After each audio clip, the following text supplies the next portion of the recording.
Hello everyone, welcome to Paranormal M. Thanks for being here for another video.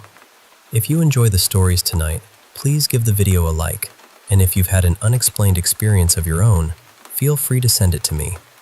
We're starting with a story from someone who was home alone one afternoon, walking through a hallway they knew very well, when they suddenly saw something at the top of the stairs that didn't make sense. Let's get into the first story, and I hope you all sleep well tonight.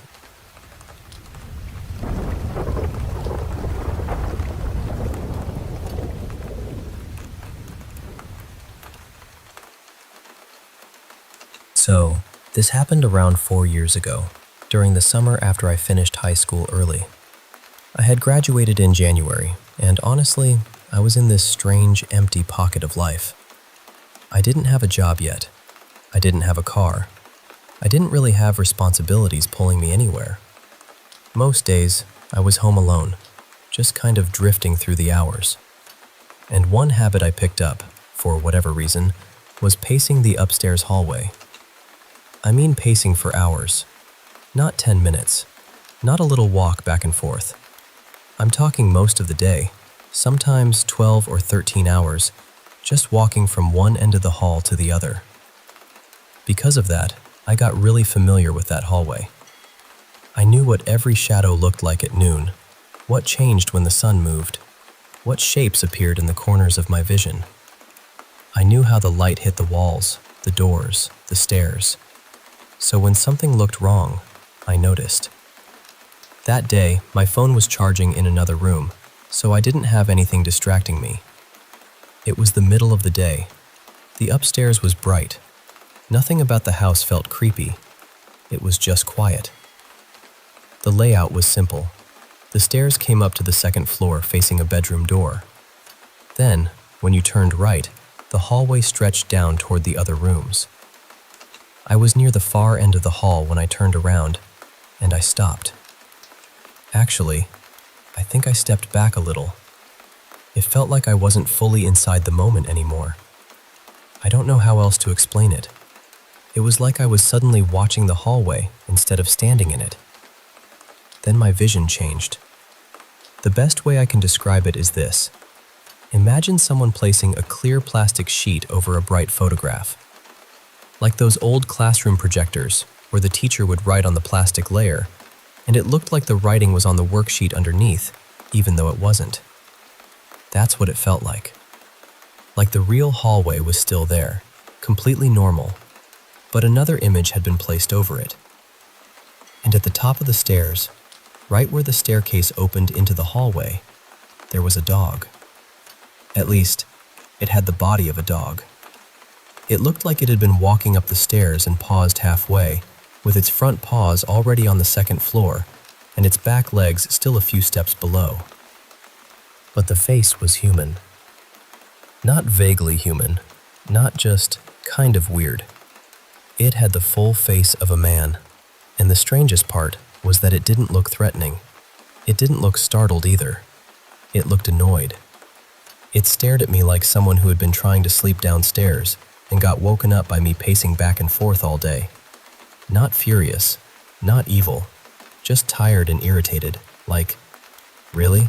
Still walking? We looked at each other for maybe 5 seconds, and I could see it clearly, but still through that strange, layered feeling, like it wasn't fully part of the house, even though it was right there. Then, just as suddenly, I became fully aware of the hallway again, and it was gone. There was no sound, no movement, no explanation. I didn't have pets. Nobody else was home. Nothing could have come up those stairs and disappeared that fast. The weird thing is, I wasn't exactly scared. I was shocked, definitely. Confused, absolutely. But I didn't feel like I was in danger. Later on, the closest thing I could compare it to was a yokai I heard about. The one that's basically a dog with a human face. I didn't even know much about yokai at the time. My only real exposure had been from games and shows when I was younger, so this experience is actually what made me start looking into the folklore behind them. And that's what still gets me. I'm not Japanese. I wasn't in Japan. I had no real knowledge of that kind of folklore before this happened, so I don't know why I would have seen something like that, or whether it even makes sense to connect it to yokai at all. Maybe there's a logical explanation. Maybe my brain glitched from too much pacing and too much isolation. Maybe it was something else entirely. I honestly don't know. But I know what I saw at the top of those stairs. And whatever it was, it looked just as surprised to see me as I was to see it.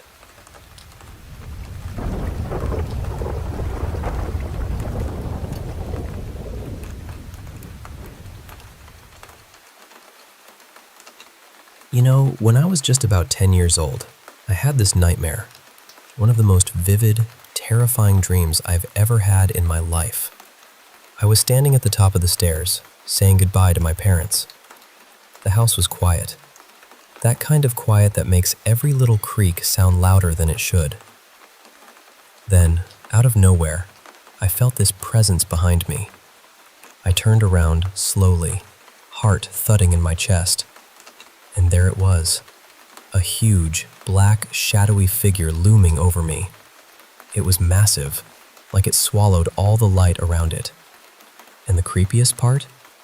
No matter how hard I tried to look at its face, I couldn't see any features. Just this endless blackness where a face should have been. I remember my voice trembling as I called out for my brother. He was the one who babysat me back then. But no one came. The figure started to raise its arm above me, and something deep inside me screamed that it meant harm. I yelled for my brother again, louder this time, and then I woke up.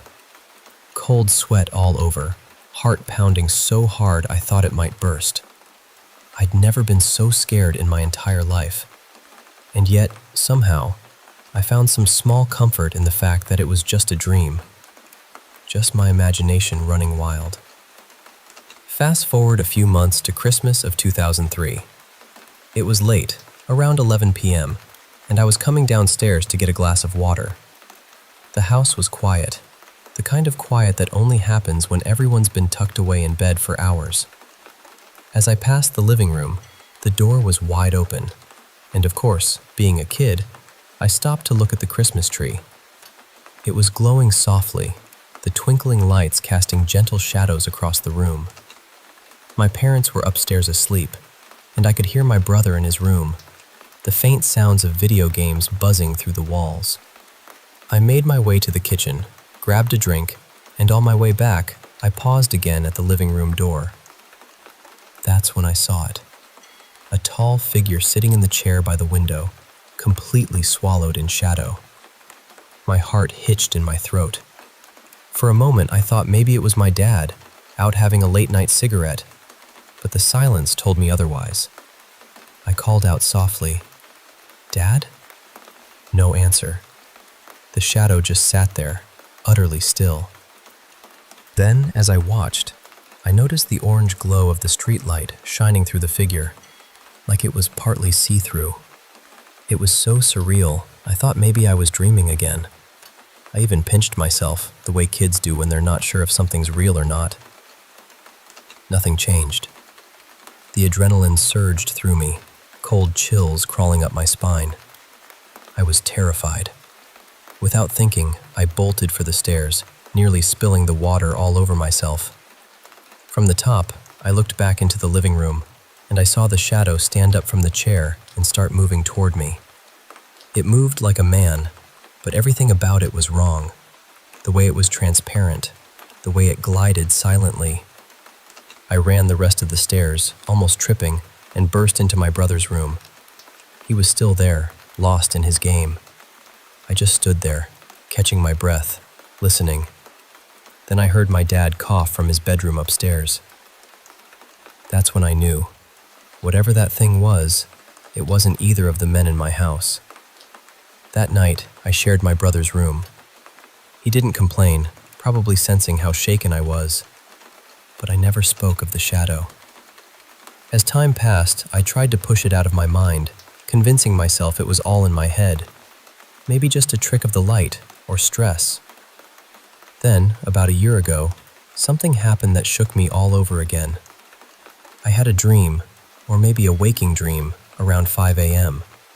The sun was just starting to stream through my window, casting golden light across my room.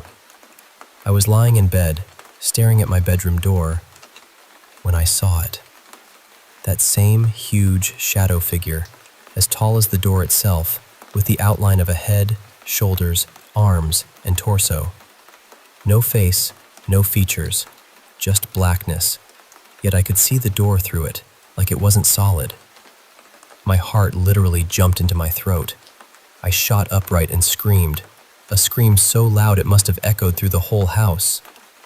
My dad came running in, clutching his hunting knife, panic on his face. "What, dream?" he asked, breathless. I nodded, still trembling, and sank back into bed. As the shock wore off, I started thinking about all those memories. The shadow in the living room, the nightmare from when I was a kid. I joked a bit in the following days about waking everyone up with my scream, but deep down, I was unsettled. Then, about 3 weeks later, when I was home alone late at night, between 11 p.m. and midnight, I had another terrifying experience. I was in the kitchen, standing by the sink, when I caught my reflection in the window. The lights were on inside, and outside it was pitch dark. And behind me, right there in the reflection, stood that same tall, lanky shadow figure. I could see the outline of its head, shoulders, and arms, just like before. I get chills even now just thinking about it. I spun around so fast, but there was nothing there. I looked back at the window, and there it was again, reflected behind me. Panic took over, and I bolted through the hallway, up the stairs, and into my room. I was desperate to grab my phone and call someone to come home. But as I reached for my phone on the vanity, this deep, guttural growl erupted from the hallway right outside my door. It was the loudest, most terrifying sound I've ever heard. I won't pretend I was brave. I dove straight into my closet and hid, heart pounding so loud I was sure it'd give me away. I stayed there for what felt like forever, maybe half an hour, before I finally felt brave enough to come out and turn on the lights. When people came back home, I felt a little safer, but sleep was impossible that night. My mind kept circling back to the shadow figure, the one from all those years ago in the living room. What if it was all connected? What if it was never just a dream? So, that's my story. The first time I've ever put it all down in one piece. I know it sounds crazy, maybe even unbelievable, but it's real to me. And I want to thank my brother for helping me remember these moments, and you for taking the time to listen. Sometimes, sharing these things makes the weight a little lighter.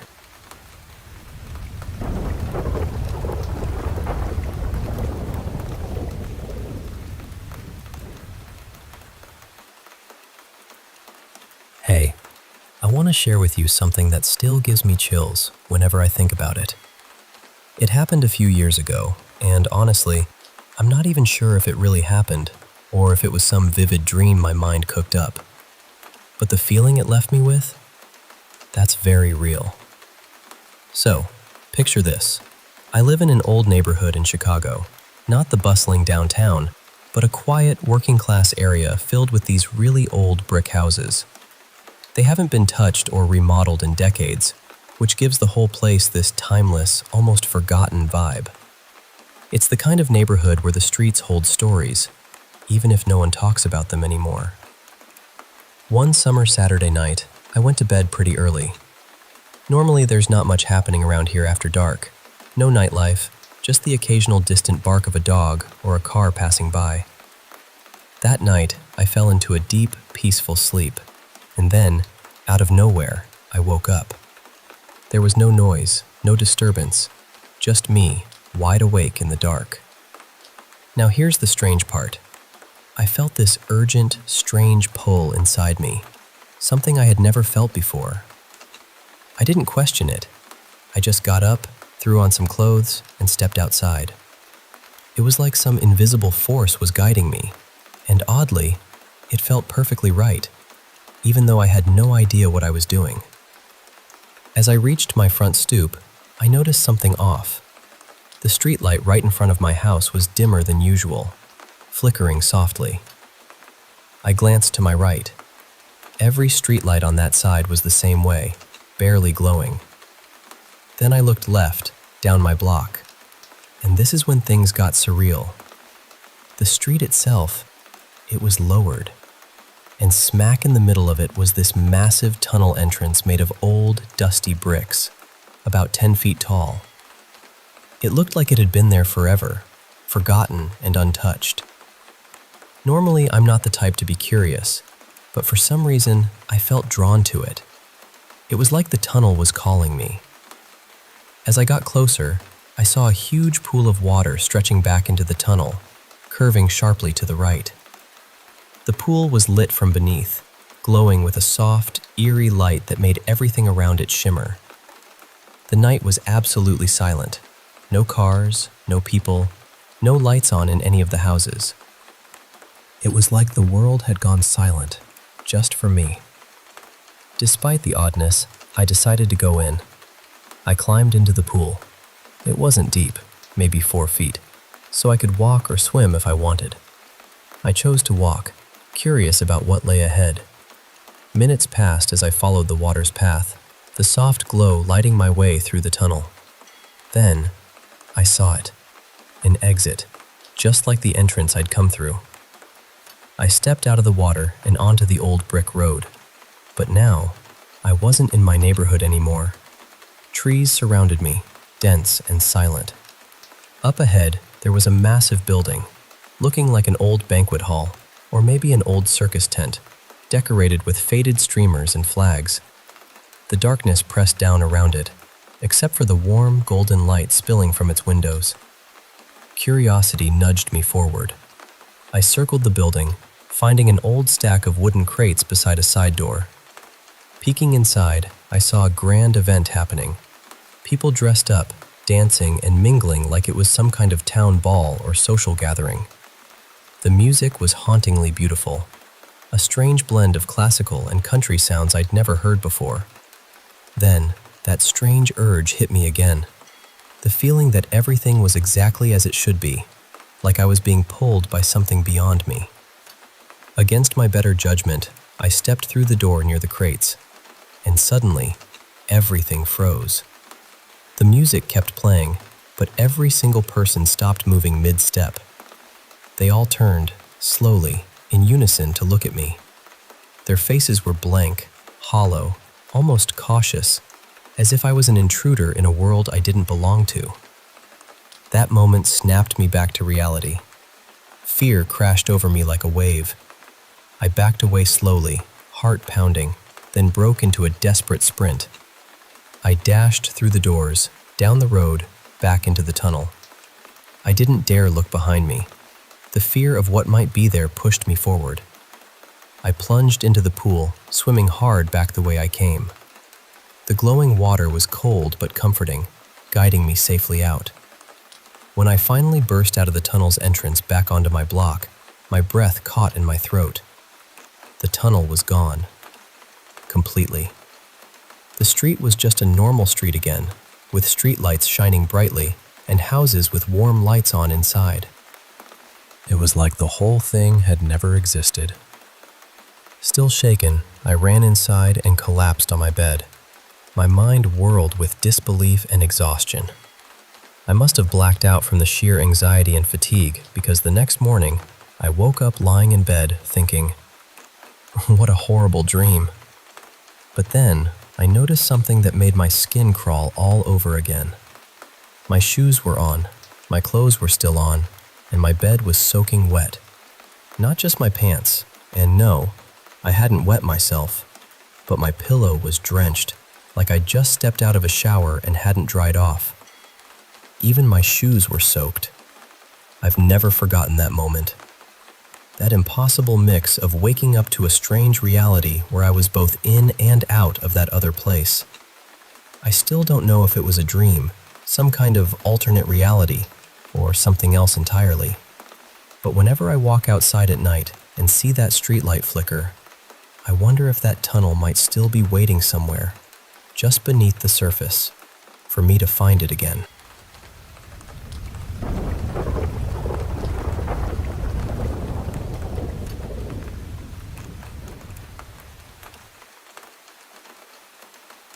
I want to share this story that's been with me for years, stretching back to when I was just a little kid in the early 90s. We lived in this really old house, which was attached to the back of a general store. The whole place had been around since probably the late 1800s or early 1900s. You could feel the history in the air. The general store itself had this cellar out back, which back in the day was used for storing goods. But by the time my parents bought the place, the cellar had collapsed, so no one could get inside anymore. Local historians told us it was once used as a holding room for undertakers because it was cool down there, which always gave me chills just thinking about it. The house and store were always cold, no matter the season. It was like the walls held on to the chill of the past. I was around 4 or 5 at the time, and I never really felt alone in that house. One night, I woke up and saw this old lady sitting on the bed opposite mine. She was wearing a yellow dress, a really soft, faded yellow, like something from another century. I'd never met her, never seen her before, but there she was, just sitting there quietly. My little heart started pounding, and I hid under the blankets, whispering for my parents. When they came into my room, the lady was gone, just vanished like a flicker of a dream. I didn't talk about it for years. It felt too strange, too unreal. Later on, I found out that my mom had seen the lady in yellow too, and she wasn't the kind of person to make up stories or exaggerate. She was practical, down to earth. She told me once about seeing the lady standing at the end of our long hallway, just watching her as she cleaned the house. She said the lady stood there for maybe 10 or 15 minutes, silently watching, before disappearing. And this was before I ever told her about the lady sitting on my bed.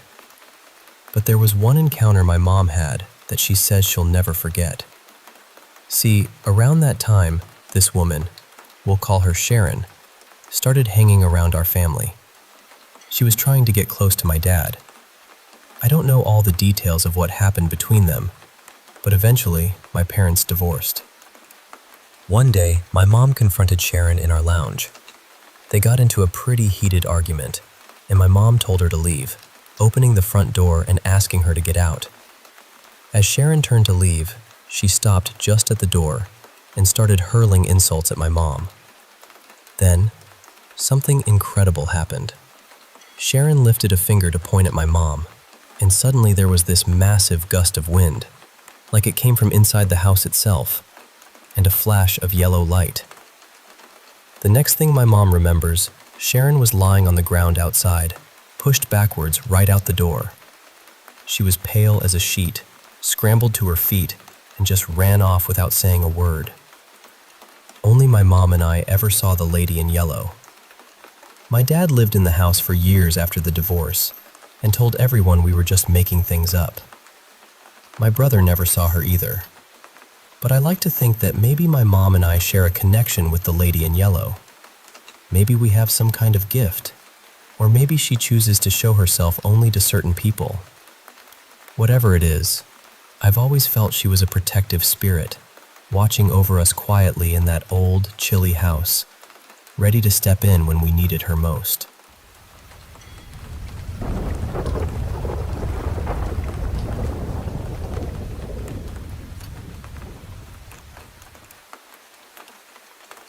Hey, I want to share something really personal with you, something that shifted my perspective in a way I never expected. It's about an experience I had with a psychic, someone I didn't believe in at all until this moment. So, let me set the scene for you. Earlier this year, in February, my dad passed away. It was heartbreaking, and honestly, it was the kind of loss that leaves a complicated ache. His death was tied to years of battling a severe alcohol addiction, something that had deeply affected all of us. I have 2 older sisters, and among us, my relationship with Dad was probably the toughest. The past wasn't easy. Back in the late 2000s, things took a really hard turn for him. There were so many things piling up. He had just lost his mom, which was a huge blow. My sisters were growing up and moving out, carving their own paths, while Dad was stuck in a job that no longer gave him satisfaction. Plus, financial struggles loomed heavy, especially since Mom didn't have employment benefits to ease the load. All these stressors seemed to push him further into drinking. For me, this was during the second half of middle school and stretched through high school. I didn't really know my dad as anything but a man weighed down by sorrow, someone who seemed like he had lost his will to fight. My sisters moved on with their lives, but I stayed home, caught in the storm of his neglect, and it was incredibly painful. Fast forward to September. Mom decided to make an appointment with a psychic, someone we had consulted before. The idea was to get a sense of the spiritual state of our family and maybe find some guidance on moving forward. So, me, Mom, and my sisters each went to see her one after the other at her home. Right when the psychic began the session, she mentioned feeling this incredibly heavy atmosphere, like an apology hanging in the air. She said this feeling didn't just appear when we arrived. It was already there, almost as if whatever caused it had walked in ahead of us. What struck her most was that the apology felt personal, directed at each of us individually. At first, that didn't seem too out there. But then she started sharing details that honestly sent chills down my spine. She talked about sensing a strong smell of alcohol, which made me think of Dad right away.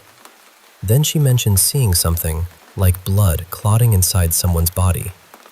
It was unsettling, and my heart was pounding. She went further and said she could tell that Mom was the one who found Dad.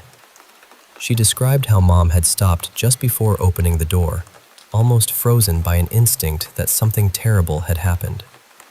The psychic said she could feel that hesitation, that gut-wrenching moment when Mom realized he was gone. But here's the part that really got me. The psychic said that the apology in the room was especially directed toward me. More than anyone else, even Mom. She emphasized this, and I could feel the weight of it pressing down on me. At that moment, the numbness I'd been carrying faded away, and I was on the brink of breaking down right there on the floor. But somehow, I held myself together. I'm still not sure every single thing she said was perfectly accurate. After all, psychics are human too, and their messages can be a bit vague. But that feeling of apology, that had to be my dad. It fits so perfectly with the man he was deep down. The man I struggled to understand, but who must have carried so much remorse. That day changed something inside me. It brought a kind of closure I didn't expect, wrapped in a warmth and sorrow that felt so real. I wanted to share this with you because sometimes, even the things we doubt can hold truths that touch us deeply.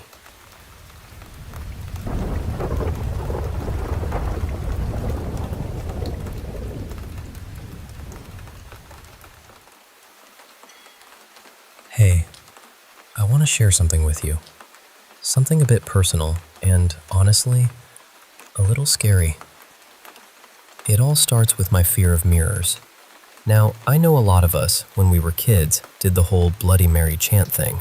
You know, locking ourselves in the bathroom, lights off, hoping not to see some ghostly figure staring back. My cousins and I definitely did that, giggling nervously and daring each other. But for me, that wasn't where my real fear began. No, it all started when my mom hung this big, golden-framed mirror in the hallway of our family home. It wasn't just any mirror. It was a gift she'd received after a relative passed away, and it quickly became one of her favorite things in the house. I remember it being so tall, with an ornate gold frame that had all these intricate designs carved into it. But to me, those designs looked wrong. Like they were forming angry faces, watching me. I'd tell my mom about it, how it made me feel uneasy, but she just laughed it off, saying I had an overactive imagination. The thing was, the mirror was positioned so that when I sat in the lounge watching TV, I could see it out of the corner of my eye, down the hallway to the left. And let me tell you, there was always this feeling, like the mirror was staring back at me, angry and alive. Most nights, I tried to ignore it, telling myself it was just my mind playing tricks. But then, the shadows started. At first, it was just subtle, like flickers from the corner of my vision, shapes darting across the glass. I'd glance over, heart pounding, but see nothing. Then one night, it got worse. I was sitting on the couch watching cartoons, the room dim and quiet except for the TV sounds. Suddenly, I heard it. My name, whispered so softly it sent chills down my spine. It felt like it was coming from the mirror itself. My stomach dropped, and every hair on my body stood on end. I slowly turned my head toward the hallway, my breath catching. And there it was, a figure or something glaring at me through the mirror.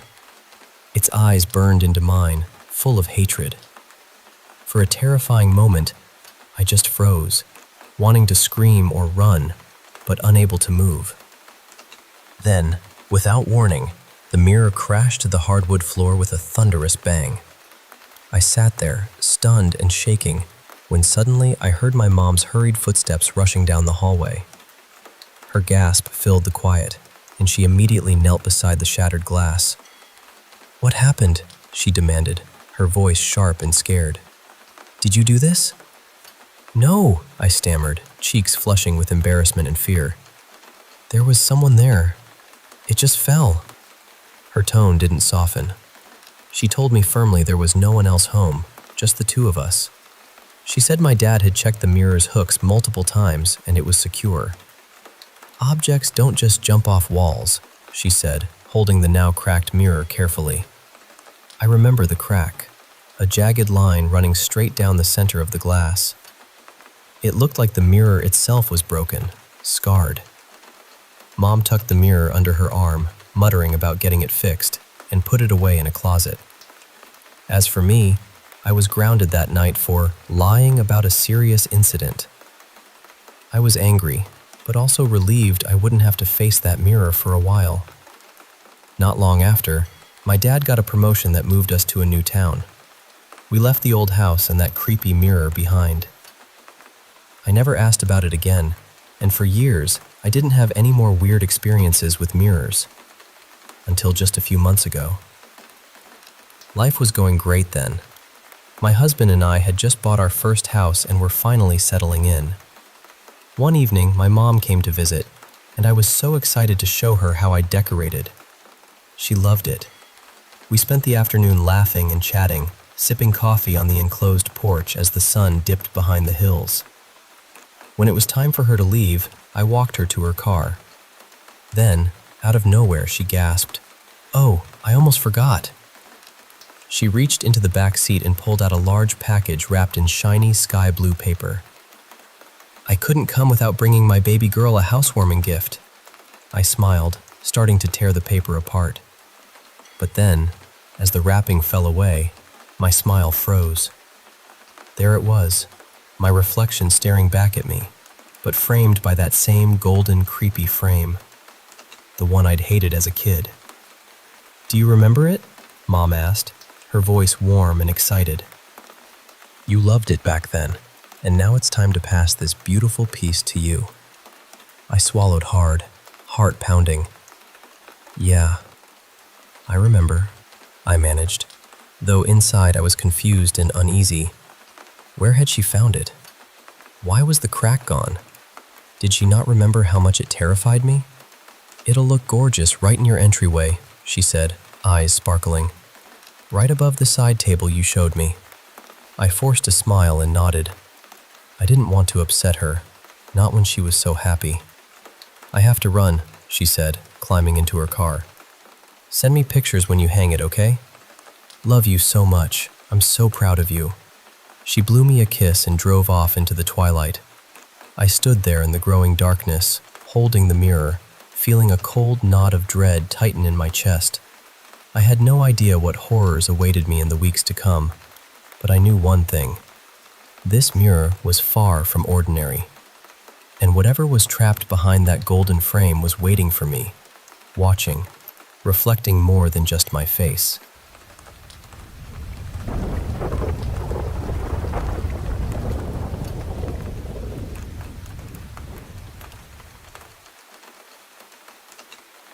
I was standing there at the stove, frying up some bacon, my mind just spinning in circles, when suddenly, I heard the front door open and close quietly behind me. It was that familiar sound, the one that always signals the end of a long day.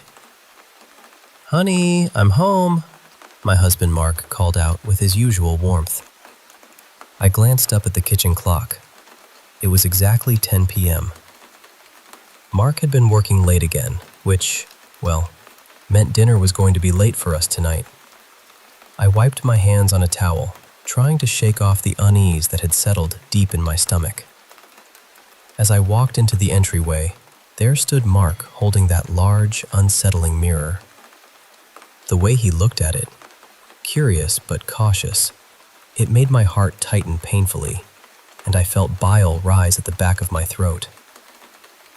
"What is this?" he asked, his voice a mix of confusion and intrigue. Trying my best to act casual, I said, "Nothing.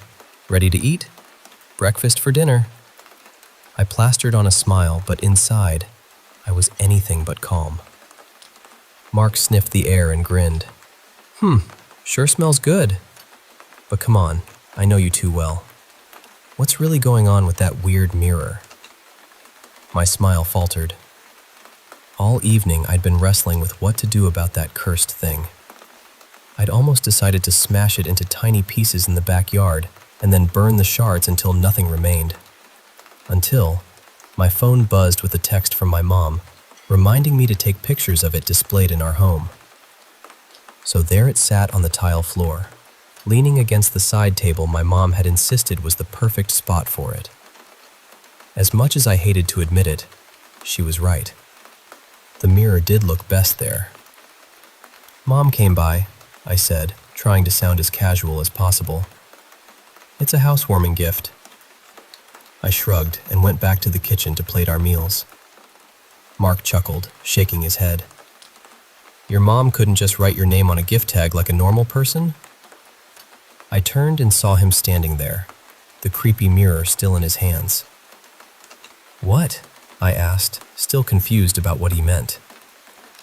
"She wrote your name on the mirror with, her finger or something," he explained, eyes fixed on the glass with an odd expression. I frowned and stomped over to see what he was talking about, my heart sinking as I caught sight of it. There, smeared across the mirror in what definitely looked like finger smudges, was the name Karlee. I felt all the blood drain from my face. That wasn't there just a few hours ago. I'd stared at that mirror for what felt like forever before bringing it in, its surface flawless, not a single smudge or spot. Even the crack I'd seen earlier had disappeared. "Babe, you good? You look like you've seen a ghost." Mark's voice cut through my trance. His face was etched with concern and confusion. I forced a laugh, trying to shake off the creeping dread. "You know my mom, always doing weird stuff like that." I grabbed our loaded plates and headed toward the living room. I heard Mark set the mirror down on the kitchen floor behind me before following. Then his voice softened, serious now. "Carrie, what's going on?" I felt his hand gently on my shoulder as he turned me to face him after I set the plates on the coffee table. His eyes searched mine, and I could tell he was waiting for the truth. And honestly, I wasn't sure I had it myself yet. The mirror wasn't just a strange gift anymore. It was something else. Something I couldn't explain, but that I was beginning to fear. That night, as we sat together in the quiet glow of the living room lamp, the mirror stood looming in the corner, reflecting shadows that seemed to flicker just beyond the reach of the light. I tried to focus on Mark's calm presence beside me, but my mind kept drifting back to those smeared letters. My name, written with no explanation, no logic. I knew one thing for certain. This heirloom wasn't just cursed, it was alive, in a way I couldn't understand. And somehow, it was reaching out to me.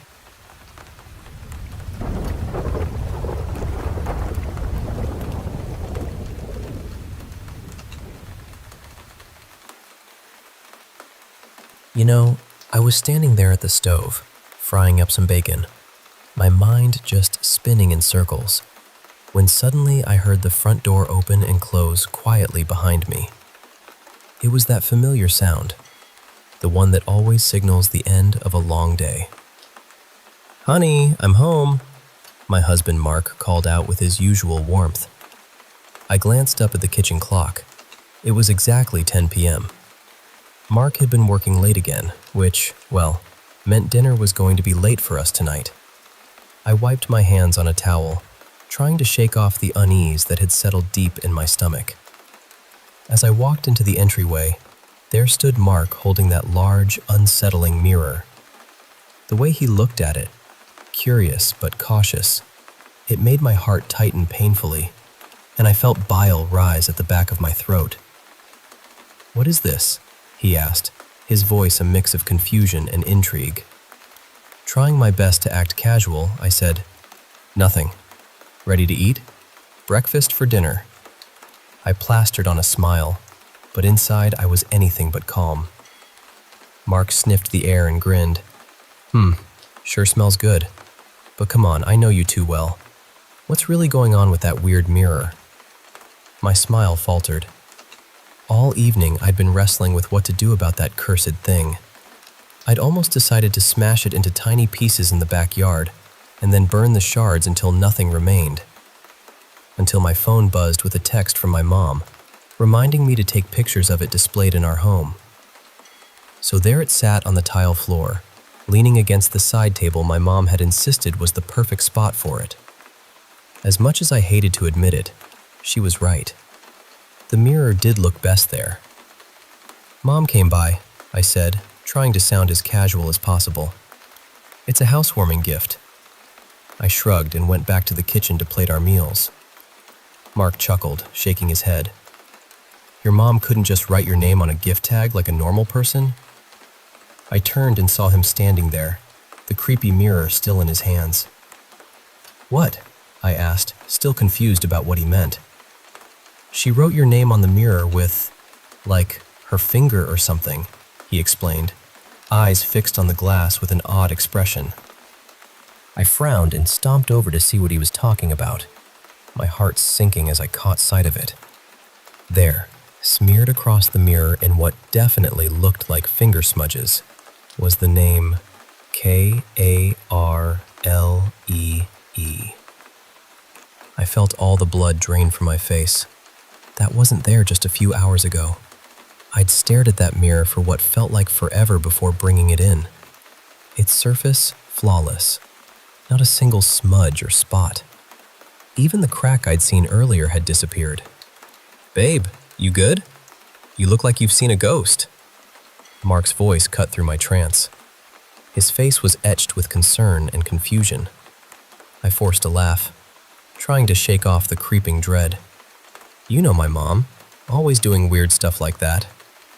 I grabbed our loaded plates and headed toward the living room. I heard Mark set the mirror down on the kitchen floor behind me before following. Then his voice softened, serious now. "Carrie, what's going on?" I felt his hand gently on my shoulder as he turned me to face him after I set the plates on the coffee table. His eyes searched mine, and I could tell he was waiting for the truth. And honestly, I wasn't sure I had it myself yet. The mirror wasn't just a strange gift anymore. It was something else. Something I couldn't explain, but that I was beginning to fear. That night, as we sat together in the quiet glow of the living room lamp, the mirror stood looming in the corner, reflecting shadows that seemed to flicker just beyond the reach of the light. I tried to focus on Mark's calm presence beside me, but my mind kept drifting back to those smeared letters. My name, written with no explanation, no logic. I knew one thing for certain. This heirloom wasn't just cursed, it was alive, in a way I couldn't understand. And somehow, it was reaching out to me.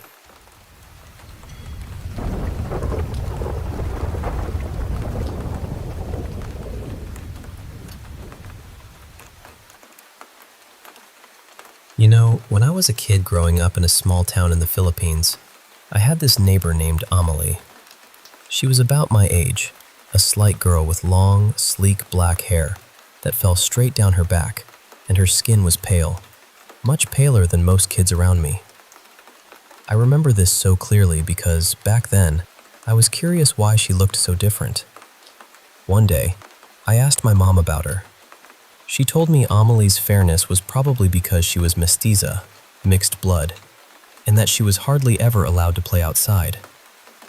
That made sense, especially since I only ever saw her peeking out from behind the curtains of her house's left front window.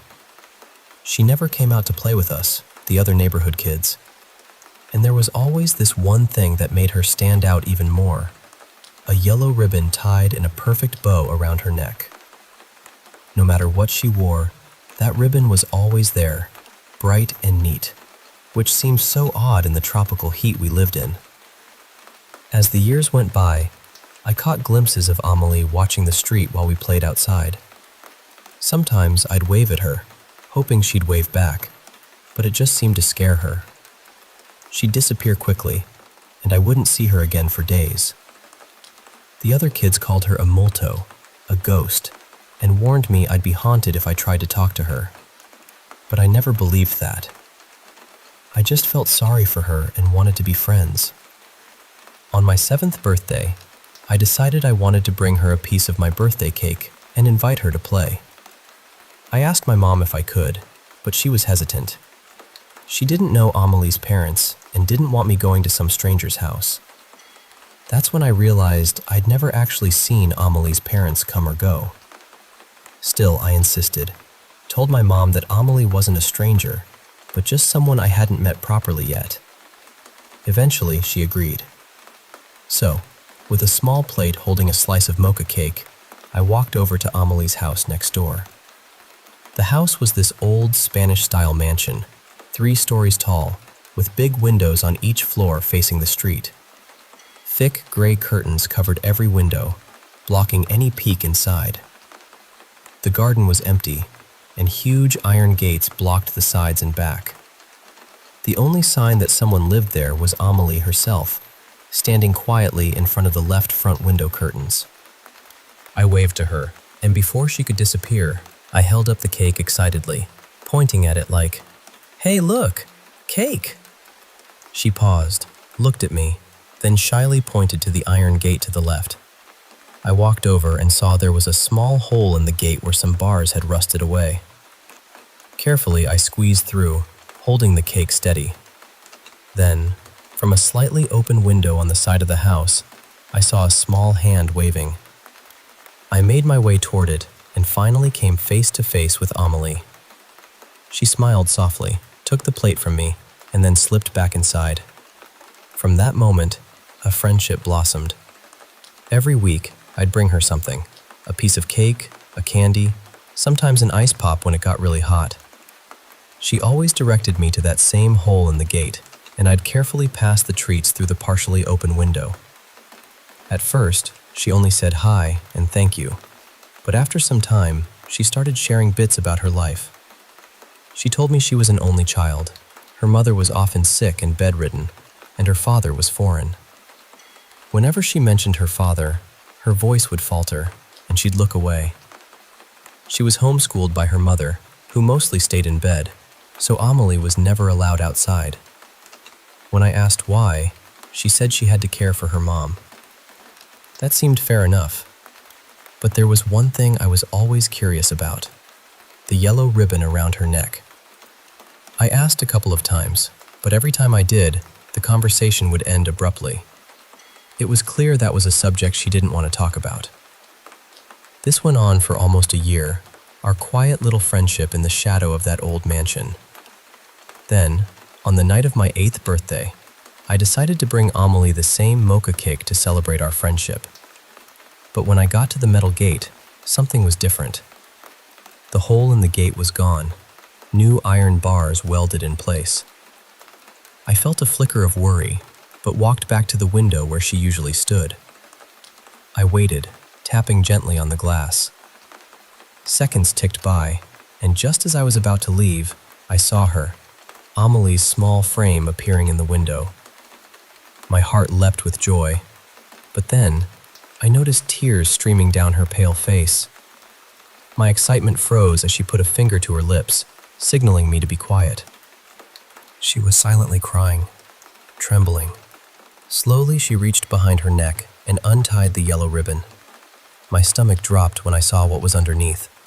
There were dark purple bruises circling her neck, shaped like a noose, and in the center was a deep crimson slash across her skin. I couldn't scream. The horror was too much. Her tears mixed with the blood, running down her neck and chest.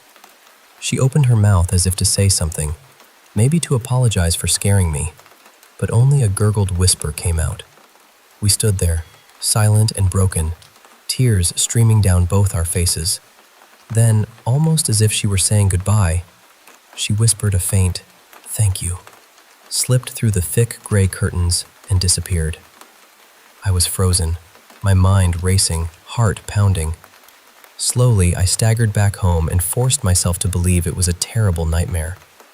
But deep down, I knew it wasn't. The next morning, the sound of police cars filled the street. News spread that Amelie's mother had died of natural causes, but her father had apparently slit Amelie's throat with a box cutter before taking his own life, hanging himself from the third-floor balcony. The news called it a murder-suicide, the tragic end to years of abuse. The house was cordoned off for about a week while the police investigated. When the scene finally cleared, I went back to Amelie's house to say goodbye one last time. As I approached the left front window, I noticed something on the ground near the broken glass. A perfectly kept yellow ribbon, just like the one Amelie always wore. I picked it up gently, tears welling in my eyes, and whispered, "Thank you, Amelie. I'm so sorry. Goodbye." The ribbon felt like a fragile piece of her, a reminder of our friendship and the pain she carried so silently.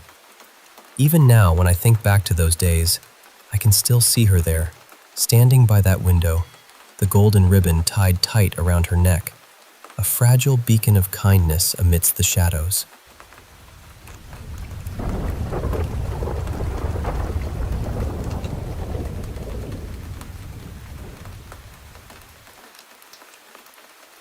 Hey, I want to tell you about something that happened to me, maybe about a month ago now. It's still fresh in my mind, and honestly, it still creeps me out just thinking about it. So there was this problem with ants in my room. They were coming from this one wall that led straight outside. I was kind of freaking out because they were everywhere, so I decided to rearrange my room in a way that felt a little unusual. But it worked for a bit, and I thought it was just temporary anyway. My room is pretty big, with wooden floors and walls, and it's up on the second floor. Only 2 of the walls actually face the outside world. My bed used to be right under a window, facing out, but because of the ants, I moved it.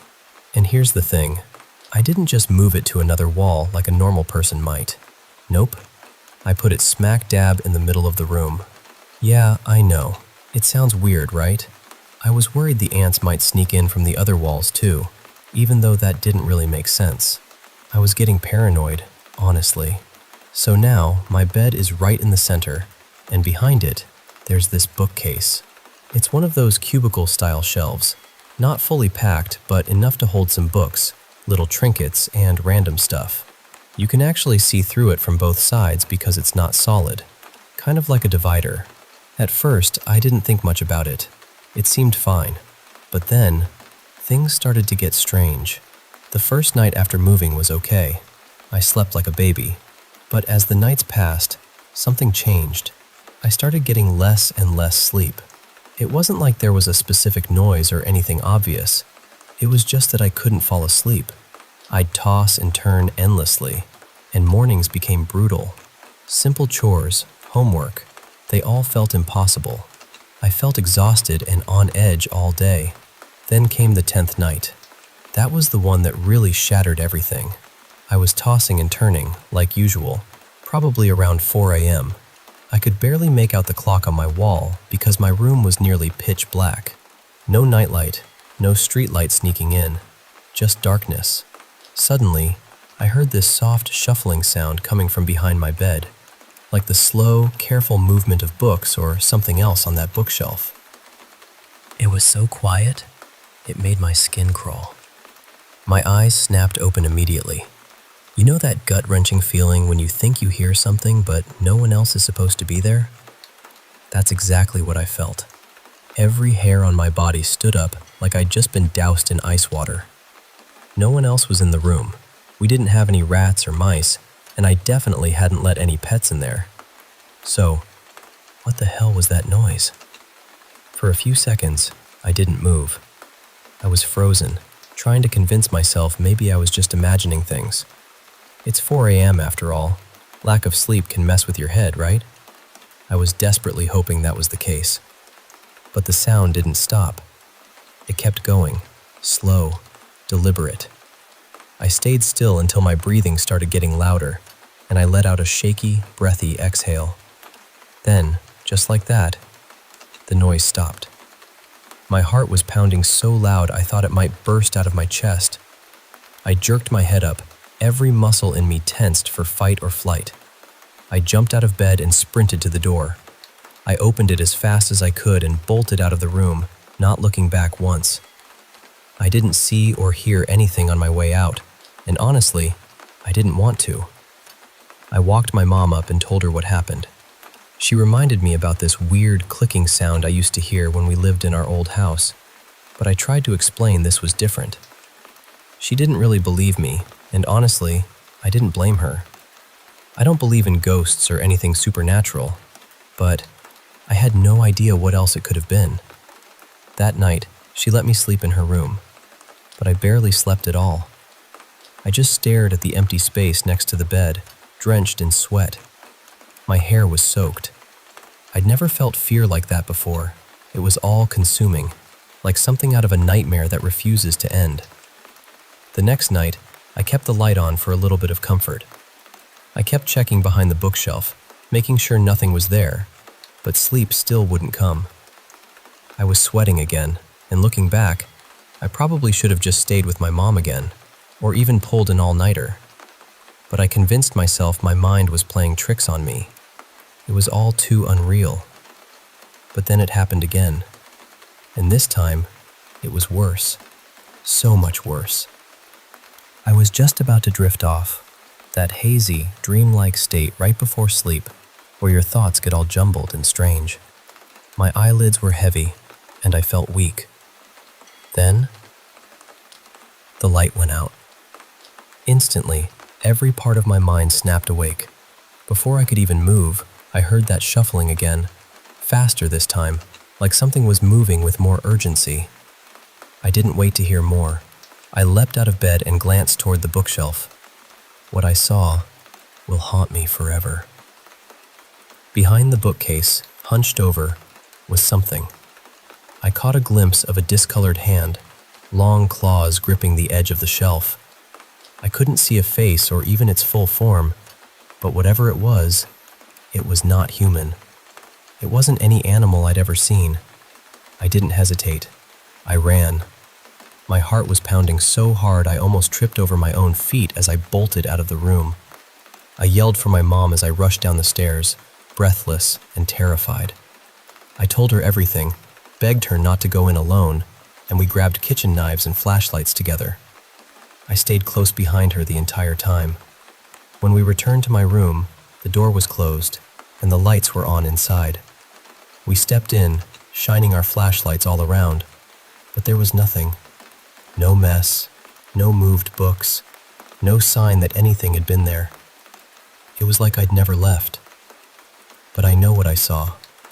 My mind didn't trick me. It was too real, too vivid.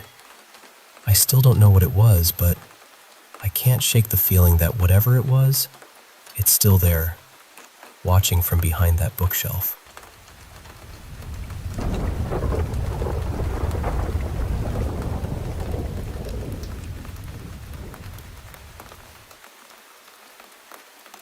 was with my ex for almost 8 years, and by the end of 2021, I finally went completely no contact with him and his mother. And there's something important I need to explain first. His mother was my hairdresser, so she had access to my hair all the time. At one point, I found a small bag of my hair hidden away, and I also found little handmade dolls. Not regular dolls. They looked ritualistic, almost like something made to represent a person. When I was around 20, I was living with her and my ex. One night, I thought I heard something moving in the chimney, like maybe an animal had gotten trapped in there.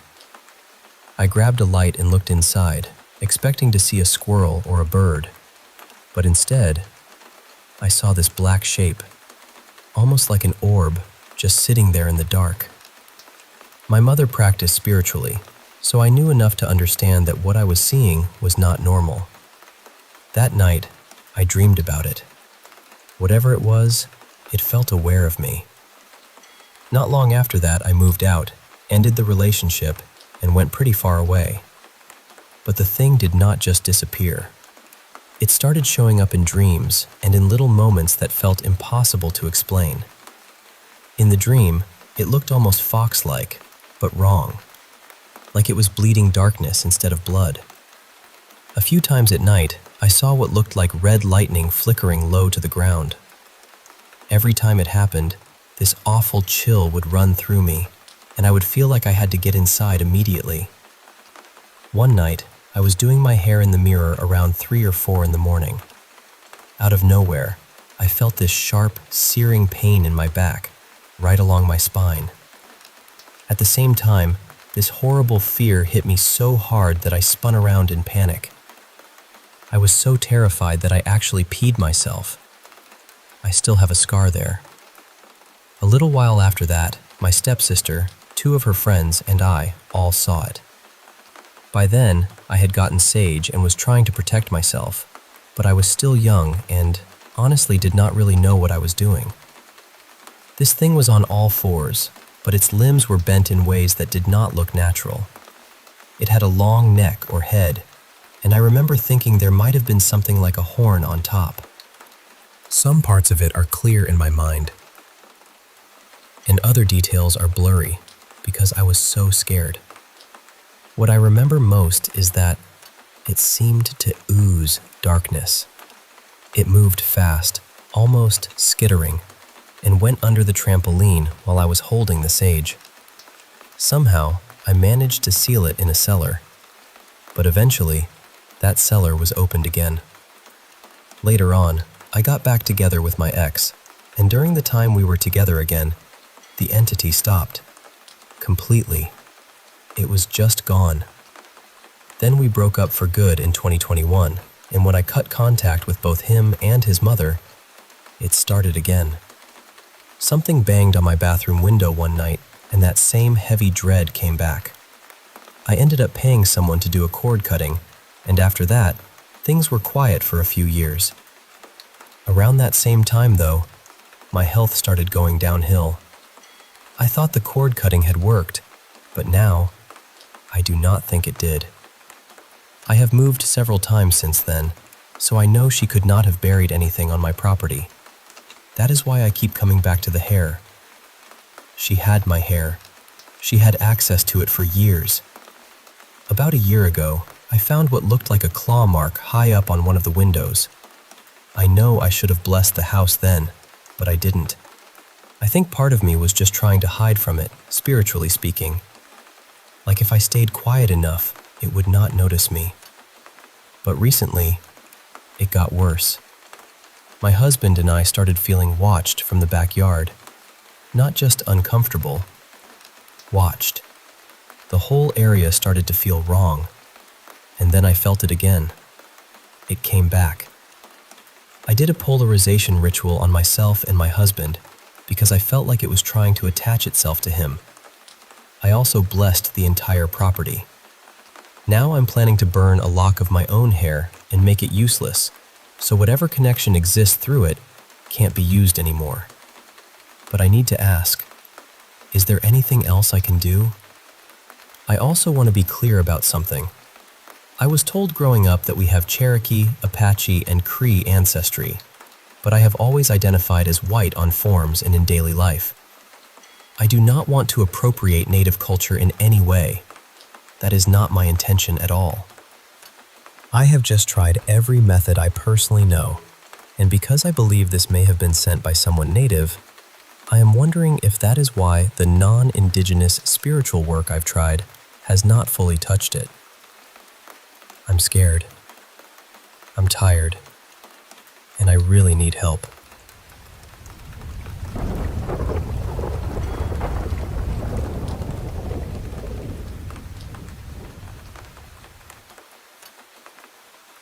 Hi everyone. I want to explain this gently before I ask my actual question, because the last time I posted about this, the focus went in a direction I really wasn't expecting. This is not about my dog's health or the way he eats. He's okay. He's not in pain, he's not scared, and nothing is wrong with his bowl. He has eaten this way since he was a puppy, whether I put his food in a bowl, on a paper plate, or on one of those little shallow dishes. Most of the time, I feed him from a plate because he has always liked tipping bowls over. Recently, though, someone gave us this sweet little bowl with his name on it, Milo, and I really wanted to try using it. So for the past few weeks, I've been working with him on keeping it upright, and that's why I was recording. I was just trying to document the progress. That's also why you can hear me saying things like, "Good boy," and "Thank you." I was encouraging him because he really has gotten better. He still does this funny thing where he grabs a bite, runs away, eats it somewhere else, then comes back for more. Sometimes he'll take a mouthful and drop pieces around like he's invented his own little snack scavenger hunt. He's just a goofy little guy. I've wondered if maybe it started because he was the smallest puppy in the litter and had to squeeze in between the others to grab food when they were all fed together. But again, that's not what I'm asking about. My question is about the strange sounds at the beginning of the video. Sounds I did not hear while I was recording. I want to explain something personal because it matters here. I am extremely sensitive to sound. Not just loud noises, but sudden or unfamiliar sounds too. A lot of that comes from being hypervigilant after childhood abuse and a long abusive marriage that I only recently got out of. Even when I'm asleep, the smallest sound can wake me. Loud noises always make me physically startle, even when I know what they are. So when people suggested it might have been a motorcycle or a loud exhaust outside, I understood why they said that. I really did. And I even told myself I could accept that explanation if it helped me stop worrying. But it still didn't feel right to me, because if a motorcycle or loud vehicle had passed while I was recording, my body would have reacted. It always does. I would have noticed it. I would have felt it. Some people also suggested my carbon monoxide detector might need new batteries, but I checked it, and it's working fine. What startled me was that I watched the video immediately after recording it, and when I played it back, I heard these strange, low, distorted sounds right at the beginning. To me, they sounded almost like guttural words. But while I was actually recording, all I heard was my fan humming softly, my dog eating, and the sound of me using my vape. And just to be clear about that too, because people were rude about it before, I vape because I used it to quit a 30-year, 2-pack-a-day cigarette habit. I'm down to a very low nicotine level now and tapering off completely. That's all it is. I didn't hear the strange sound and then forget about it. The video was short, and I played it back right away. It was not something I registered in the moment. I was also accused of being a bot in the other group, which I'm not. I'm just a person who got genuinely unsettled by something I heard on a recording and wanted to ask other people what they thought. I tried to explain everything up front because I didn't want my dog's eating habits to become the focus, and I didn't want to be ridiculed for being scared. So here's the actual question. I took this video about an hour before posting. While I was filming, I didn't hear anything unusual. My TV was muted, I live alone, and the only sounds I noticed were my dog eating and the faint hum of the fan in the background. But when I played it back, there were weird sounds at the beginning that honestly freaked me out. The louder slurping sound after that is just me hitting my vape, but the noises before it are what I'm asking about. They sounded dark and distorted to me, almost like something trying to speak. Then, right before I stopped recording, Milo suddenly reacted to the corner of the room like something was there, even though I couldn't see anything. Can you hear it too? What do you think it might be? Please be kind, even if your answer is that it was probably a motorcycle, a sound from outside, or that I'm overthinking it. I'm just trying to understand what I heard.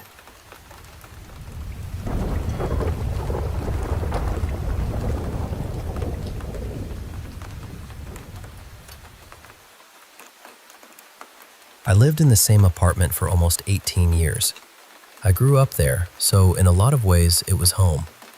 But even when I was little, before I knew how to explain fear or energy or anything like that, I used to have strange dreams about that place. It was a 3-story apartment with black metal railings, old patterned rugs, and a balcony that always felt a little too quiet. One of the living room walls had been painted a deep wine red years before, and the whole place had this heavy, almost watching kind of feeling. The 3rd floor was the worst. I still don't know how to describe it properly. It wasn't just creepy, it felt occupied, like the air up there had thoughts. My family used to joke that the apartment was haunted, but honestly, I don't think any of us really meant it as a joke. Every one of us experienced something there. For me, things would disappear all the time. Sometimes they were gone forever. Other times they came back in places that made absolutely no sense. One time, I was looking for this striped summer skirt I hadn't seen in ages. My friend came over and helped me search. We emptied my whole wardrobe. I mean, everything came out. Clothes on the bed, drawers open, piles sorted, folded, checked and checked again. The skirt was not there. Later that night, we were getting ready to go out. She had gone home for dinner, and we were FaceTiming while I picked something else to wear. I was still annoyed about the skirt, but I gave up. Then she came back to my apartment so we could have a drink before leaving. While we were talking, I opened my wardrobe one last time, and the skirt just fell straight into my arms. Not from the back, not from some hidden corner. It fell like it had been sitting right there the whole time. I used to hear scratching on doors, knocking, random sounds moving through the apartment. Almost every day I had this intense feeling that someone was watching me. Not once in a while, constantly. I never felt truly alone there. I heard footsteps when nobody else was home. I heard my mom call my name so clearly that I would go downstairs and ask what she wanted, only for her to look at me confused and say she hadn't called me at all. Sometimes she wasn't even in the apartment. I had recurring nightmares for years. One night, I woke up because something felt like it was pushing me deep into the mattress. I was half awake, but I remember trying so hard to fight back. I couldn't move. I felt trapped and violated, like something was touching me and I had no control over my own body. The next morning, I had scratches exactly where I remembered feeling it. I also used to hear tiny, fast footsteps running up and down the stairs. The metal railing would shake like someone was grabbing it while they ran, and I saw shadow figures more than once. One afternoon, I was upstairs in my mom's room singing because the acoustics in there were really good. When I stopped, someone outside the room kept humming the melody back. It sounded like a child. I opened the door slowly, and at the other end of the hallway, a towel hanging on the drying rack was moving by itself. Then I heard small footsteps running downstairs. Another night, my brother came storming into my room, furious, telling me to stop knocking on his door. But I had been asleep the entire time. Once, a friend was visiting. She was in the bathroom, and I was lying in bed. Through the gap in my door, I thought I saw her walk upstairs, so I didn't think much of it. A minute later, she came back into my room and said, "So, if you're here, who did I just see walking upstairs in the bathroom mirror?" She didn't believe in ghosts. She was completely skeptical about anything paranormal, but she was shaken. My ex-boyfriend once cried because he got so scared inside that apartment. Several friends refused to sleep over after visiting. Other people told me they felt uncomfortable there but couldn't explain why. Some of them even started dreaming about the apartment after being there. And even now, years later, I still dream about it. The staircase shows up over and over again. The pale yellow walls, the black railings, the same strange, empty feeling. In my dreams, there are hidden rooms, secret elevators, endless hallways, underground spaces, and doors that lead somewhere they shouldn't. Sometimes I dream that the outside walkway collapses under me and I fall into darkness. There's one nightmare I only had once, but I still remember it so clearly. I was sitting at the bottom of the staircase in complete darkness. The front door was slightly open. My brother told me to wait there while he went upstairs. Then this huge black figure appeared. It was impossibly tall, with glowing red eyes and a giant black hole where its mouth should have been. And it charged straight at me. I woke up drenched in sweat. Another morning, when I was around 15, I woke up, picked up my phone, and found a photo of myself sleeping in my gallery. Both of my arms were visible in the picture, so I know I didn't take it. I still have no explanation for that. My mom had her own experiences too. She has always been unusually sensitive to things she can't explain. When she was very young, she almost died from an infection and spent time in a coma. After that, she always said she perceived things differently. As a child, she apparently dreamed about relatives dying before they passed away. Strange things also seemed to happen around her when she was extremely angry. My dad once mocked her spiritual beliefs, and she got furious. According to both of them, the blinds suddenly slammed shut on their own. My parents have been divorced for more than 15 years, and my dad still tells that story. My mom was deeply unhappy in that apartment. My father was abusive, and there was a lot of pain in that home. One day, when she was overwhelmed, she started chanting words I still can't remember. Later, when she and my father were together, she looked over his shoulder into the hallway and saw a tall man standing at the end of the staircase. He had long black hair, a suit, and an intense stare. Then he disappeared. Another time, she was ironing and saw a small child walk casually around the ironing board before vanishing. She also experienced the same thing I did, waking up unable to move while something pressed her into the bed. And once, she lost a Bluetooth headset. She searched everywhere for it.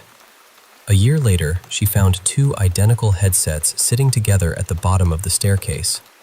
My brother heard the knocking too. He heard strange noises. He heard people calling his name when nobody had called him. At one point, things felt so heavy that we decided to cleanse the apartment with incense. Every window was open, and there was a strong breeze running through the place. But the smoke refused to leave through the windows. My brother also dealt with sleep paralysis, sleepwalking, night terrors, and constant sleep problems. One of his Muslim friends came over once. When they walked past my sister's room on the 3rd floor, a drinking glass suddenly flew off her desk. It didn't just fall. It had been placed far back on the desk. His friend immediately said, "There's Shaitan living here." He never came back. My sister was the skeptic in the family. She's very science-minded and doesn't consider herself sensitive to anything paranormal. But even she has stories. One night, she woke up because her blanket was pulled off her body. Not gently. It lifted upward first, then was ripped away violently. She also remembers the noises and the constant feeling of being watched. And she says that feeling disappeared completely after she moved out. We fought constantly in that apartment. It always felt soaked in negative emotions, old hurt, and heavy energy. I don't know what was there. I wish I did. So many strange things seemed connected to the bottom of the staircase near the apartment entrance. A very spiritual friend of my mom's once visited and told her she believed there were 2 presences there, a child and something much darker. I still wonder about it. Did my mom somehow invite something in without realizing it? Was it years of trauma affecting all of us? Or was there actually something living there with us? And can something like that follow you after you leave? Because I still dream about that apartment. It still feels like it has some kind of hold on me. After my ex and I broke up, I wanted to move back into the district where I grew up. Without really planning it, I ended up living just a few blocks from that old apartment. It's still there, and every time I walk past it, I get goosebumps. That same feeling comes back immediately. The feeling I had my whole life. Like something inside still remembers me.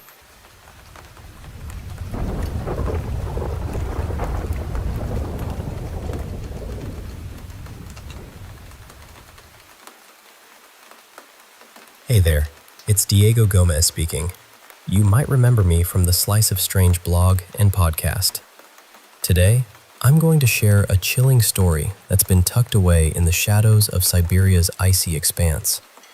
It's about a small town named Malinkovsky, a place that once bustled not far from Norilsk, but then simply disappeared. No grand headlines, no official reports, just silence. And if you ask the locals in Norilsk, you might hear whispers about government cover-ups and eerie investigations. Or maybe you'll hear nothing at all, because not everyone is eager to talk about it. Let me take you back to 1966. Malinkovsky was founded just a year earlier, in 1965, when the Soviet mining giant Nornickel sought to expand its reach beyond Norilsk in search of valuable metals hidden beneath the Arctic soil. Officially, Nornickel insists that their operations were confined to the Tonkskoye field, where the world's largest deposit of copper-nickel ores lies. They'll tell you Malinkovsky never existed. But I've dug deeper, and today, I want to share with you an interview I did with Dmitry Petrov, the former head of the Norilsk Police Department during those strange times. We sat down in a small, dimly lit room, the air thick with nostalgia and something heavier, an unspoken tension. Dmitry cleared his throat, the creak of his worn leather chair filling the silence. "I hope you found your way all right," I said gently. "That office can be tricky to navigate." "No trouble," he replied, his voice steady but quiet. I leaned in. "You mentioned in your emails that things didn't just quietly disappear. What happened exactly?" Dmitry inhaled slowly, as if bracing himself. "It started when the calls began. Malinkovsky didn't have its own police force yet, just a few officers stationed nearby. We handled the incoming emergencies." "Why no local police?" I asked.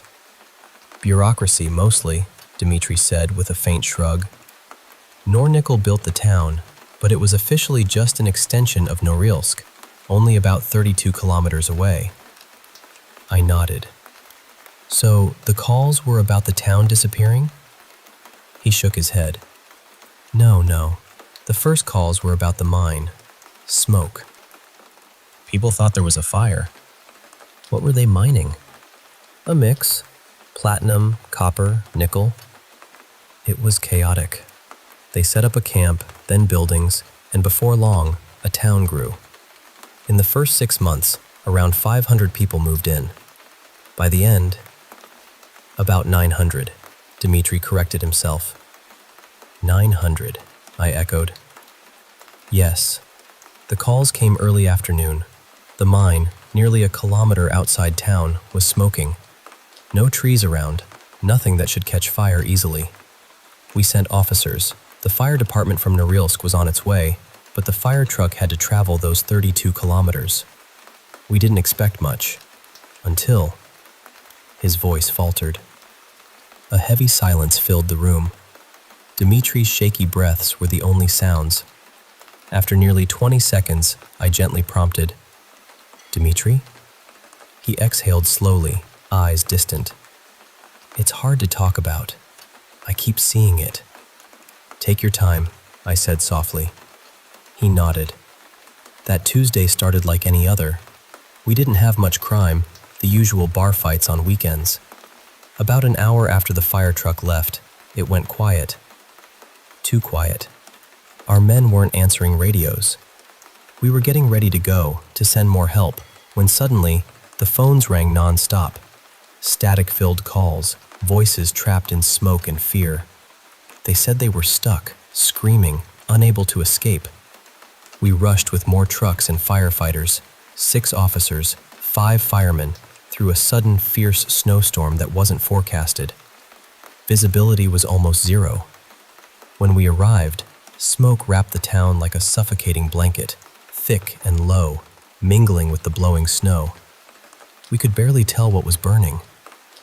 "Did the fire rage through the storm?" I asked, captivated. "Yes," Dmitri whispered. But what was strange wasn't just the fire. The smoke hung low, heavy, like it was alive. We thought we heard people, faint screams carried by the howling wind.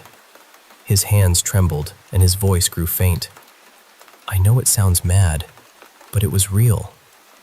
Wanting to ease the tension, I offered a break, some coffee. Dmitri accepted quietly, and the recording paused. Fast forward to 1989, there was another eerie incident. Soviet engineers, led by a man named Mr. Ozakov, drilled 14.4 kilometers beneath Siberia's surface, expecting to find oil. Instead, they broke into a vast cavity with temperatures soaring over 1,000 degrees Celsius. Their sensors were destroyed by intense heat, and through the static, they claimed to hear tortured voices screaming from the depths. This terrifying place became known as the Well to Hell, a name whispered with dread. Back in our conversation, Dmitri thanked my wife for dinner, his voice softer now. "Where were we?" he asked. "You just arrived in town, struggling to see through the smoke and snow, and you mentioned the screams." He nodded slowly. "The firefighters took charge, trying to control the blaze. We helped dig trenches in the snow, sprayed water, searched buildings for survivors. But every building was empty. No one on the streets. A town of nearly 1,000 souls vanished. The screams had stopped. Only the crackle of flames and the whistling wind remained. Could the fire have claimed everyone? "Unlikely," Dmitri replied. "We'd received so many calls just an hour earlier. We thought maybe they had gathered somewhere safe. Maxim and I searched the streets, knowing the fire's dangers, listening for signs of life. And then, the wind carried whispers, incoherent but unmistakable. We followed them to the town's edge, where the voices turned to singing. Hundreds of voices, some harmonious, some not, singing the same haunting, joyful tune. It was strange and beautiful. I felt relief, but Maxim was wary. "Why are they at the mine? That's where the fire started," he said. "What was the song?" I couldn't understand the words. The melody was joyful yet foreign. We couldn't approach on foot through the blizzard, so I went back for the car to report and plan a rescue. I was chosen to return. He paused, swallowing hard. But when I got there, they were gone. The mine smoked fiercely, the stench of burning flesh and sulfur overwhelming. Even with my respirator, I wanted to vomit. Then, I heard the singing again, louder, ringing in my ears, pounding in my skull. Voices twisted with agony, singing that same tune but filled with torment. I pushed through the smoke, the heat unbearable, the floor sticky beneath my feet. I made it about 25 meters before the singing turned into screams of agony, the words tearing at their throats. I couldn't take it anymore and ran back to the car. Dimitri's hands clenched around his coffee mug, knuckles white. We never found the people. Rumors say the Soviet forces recovered charred, mangled bodies from the mine, but nothing official was ever said. Why was this hidden? We were ordered to keep silent. People disappeared, likely taken by the military. Fear kept us quiet. Roads were sealed, travel restricted. The only exit was the airport, tightly controlled. Anyone involved with Melankovsky was barred from leaving. How did you get out? I snuck to a port 40 miles away and stowed away on a ship. Eventually, I made it here. Thank you for sharing this, Dmitri. Any final thoughts? Don't go to Siberia, he said quietly. I laughed softly. You don't need to tell me twice. After all this, I went to Siberia myself. I managed to enter Norilsk under the guise of an artistic photographer working on an article about the city's brighter side. Melankovsky? There was no town, no ashes beneath the snow, no military camps. Just an empty stretch of frozen earth and the eerie silence of a place lost to time. Yet, if you listen closely on cold, windy nights, perhaps you might still catch the faintest whisper of that haunting song, carried on the Siberian wind.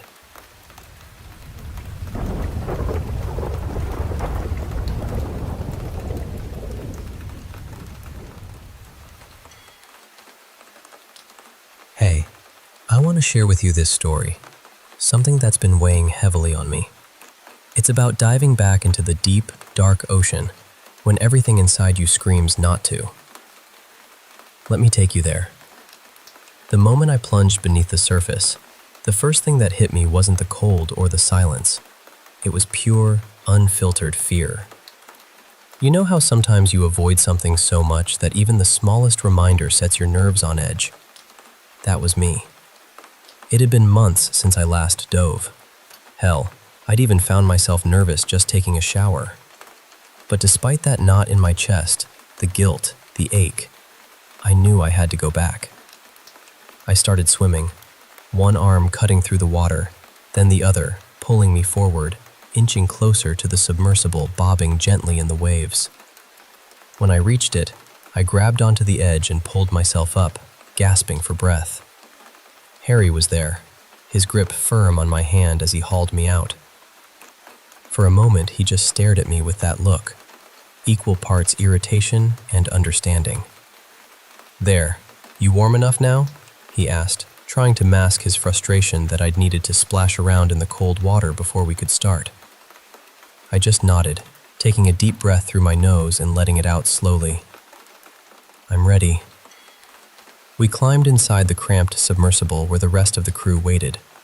There was Robert, my old captain, his face framed by a gray beard and short, peppered hair, giving him a weathered, boxy look.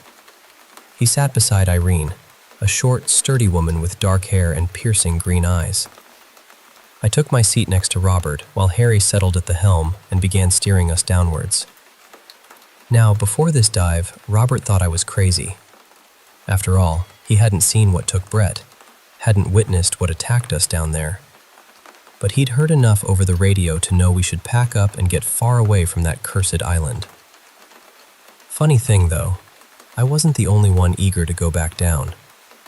Shortly after our tense conversation, a couple of men in military uniforms showed up outside our office. They introduced themselves as Lieutenant Harry and Lieutenant Commander Johnson from NOAA. Robert's face twisted with rage when he saw them. He stepped forward, pointing a finger right at Johnson's chest, his voice rising. 2 months! We've been trying to reach you for 2 whole months. What the hell is going on? Anne, trying to calm Robert down, pulled at his arm, but Johnson wiped the spit from his face and responded calmly. We weren't allowed to make contact until we had more information. Before Johnson could finish, Robert shouted again, What information? What happened to the boy you sent to die? Johnson removed his hat, lowered his gaze. What happened to Brett? We just couldn't have known. That weighed on us all. Back inside the submersible, the HOV, it jostled gently with the waves, pulling me from my thoughts. It's about 60 feet long, but inside, where we sit, it's tight. The habitable section is just 15 feet, with a control console at the front, chairs lined up behind it. Ahead, a window framed by twin lights piercing the darkness ahead. I stared out into the black abyss, waiting, half expecting some shadowy shape to glide out and swallow us whole. What's our depth? I finally asked, shaking myself. Robert glanced down and read aloud, 1,400 meters. We were halfway to the trench's entrance. I let out a shaky breath, and Irene glanced over at me, concern etched on her face. You gonna be able to handle this? I gave her a solemn nod, though my heart pounded. Later, Johnson told me bluntly, we need you to go back into the trench. He locked eyes with me, trying to gauge my reaction. When I agreed, his eyes widened in surprise. Thought I'd need more convincing, he joked, a hint of relief in his voice. Robert looked like he wanted to argue, but I cut in. You'll have to pay us well, but yeah, I get it. This isn't just a whim. You're sending some of your guys with us, right? I'm not going down there alone to die. I want to know you're invested in keeping me safe. Johnson nodded, calm but serious. Harry's coming, along with a navigation officer. You'll be in a sub, no toes in the water this time. Robert finally spoke, voice heavy with suspicion. Why? What could you possibly want down there? Johnson's face turned cold, voice low. We're going to blow it up. Irene's voice brought us back as we reached 2,700 meters. Time to get to work, she said. I blinked away the haze, all of us peering out the window at the bubbles rising past. Harry's voice, usually so steady, wavered. Shouldn't we be seeing some by now? They've been all over the archipelago. I figured we'd see them pouring out in swarms. We stared, tension thick in the air. Then Harry nudged me, irritation creeping in. Well, you're the expert. Answer me. I glared, but Robert stood tall. He saw them once. Use your head. There are no experts with something like this. Harry shot a dagger's glance but relented, turning back to the controls. We learned a lot about the logistics of dropping a bomb into a mile-wide ocean trench. The water pressure would absorb most of the blast, gases bubbling to the surface with minimal environmental harm. Still, the threat was serious enough that we needed a smaller bomb, and someone experienced to place it precisely. Then, something bumped the glass. A squid, oddly behaving, bumping again and again. Irene leaned in, squinting. Harry gagged. The creature's back was swollen, pulsing with dozens of small holes, from which wriggled long, red worms with disc-shaped heads. They poked at the glass, then retreated. Another creature passed, a stingray, missing fins, consumed by those same worms. More and more floated past, a horrifying parade. Harry took deep breaths, Irene placing a gentle hand on his shoulder. You okay? He shook his head, then answered, Yeah, that was disgusting. We all agreed. Robert snapped, frustrated. Why can't you just drop the bomb and be done? Why send us down again? Johnson answered, We're not nuking the trench. It's a targeted bombing. We need someone who's been there to pinpoint the exact target. I swallowed hard. What exactly are you looking for? Robert interrupted. He barely went in. I cut him off, eyes wide with the memory. There was a whale. Hundreds of worms inside it, big enough to drag Brett in like a rag doll. And the whale, it was alive. They didn't kill it. The men exchanged glances. Yeah, that could be it, Johnson said quietly. The sub drifted to a stop. We all rose, pressing to the window. Ahead, faint yellow lights glowed. What's our depth? Robert asked, hand on the glass. Irene read the gauge softly. 7,400 meters. Nearly as deep as Everest is tall. Is that the bottom? Harry fiddled with controls. Let's find out. He launched a flare, a glowing beacon drifting down toward the dim lights. My stomach twisted as the glow illuminated the ocean floor. There, a field of writhing cysts pulsed softly with sickly yellow light. They looked like giant fly eyes, each mound covered in twitching bubbles. Occasionally, a pustule burst, releasing waves of worms and leaking thick, viscous fluid that clumped slowly into new cysts. "Good God," Robert said, stepping back, pale and queasy. "One nest, but no whale," Harry murmured. What came next chilled us all. A massive, pale black eel-like creature circled the cysts. It was slender, slimy, with long white fins running its length. Its powerful movements displaced the water, jostling our sub. As it turned, its face came into view, a gaping maw lined with rows of sharp teeth, dripping the same sickly yellow liquid. It convulsed, and a round shape moved along its belly like an egg traveling down a snake. When it reached the mouth, the creature vomited a large clump of yellow snot onto the ocean floor, which wriggled and formed a new cyst. "We need to go," Irene said, voice tight. "We can't blow that up. We need missiles or something." Harry nodded and began turning us upward. But then the creature noticed us. Its massive form undulated like a giant serpent as it approached. We sat frozen, terror gripping us. Irene's trembling hand reached out and switched off the lights. After a few heart-stopping seconds, Robert whispered, "Should we fire another flare? Maybe it'll go after it and we can get away." Harry's hand hovered, shaking, before pressing the button. The flare shot out like a dim shooting star and burst into light. Then, just 30 meters ahead, the creature lunged, mouth wide open. Chaos erupted. It slammed into the sub, smashing and latching onto the window like a suction cup. The glass cracked, water seeping in. We were halfway inside its mouth, teeth curving around us, scraping white lines into the glass. Harry fired flares rapidly. 3 landed on the creature, which recoiled and released us, flinging the sub through the water. Harry fought to steady our fragile craft, pushing us away as fast as possible. But speed wasn't our ally. We were trapped in this metal coffin miles beneath the surface. I gripped my chair with white-knuckled strength, heart hammering. Irene frantically scanned the controls for any salvation. We couldn't deploy the bomb yet, not from inside the creature's mouth. It needed to be carefully placed with the sub's arm, and detonating it too close would mean certain death. So, we waited. Silently. We couldn't see our pursuer, but we heard it. The slow, rhythmic swish of its long body moving through the water. Harry kept us moving upward. We watched the depth gauge tick higher. 7,200 meters, 7,150, 7,100. With every meter closer to the surface, our breaths steadied, hope flickering.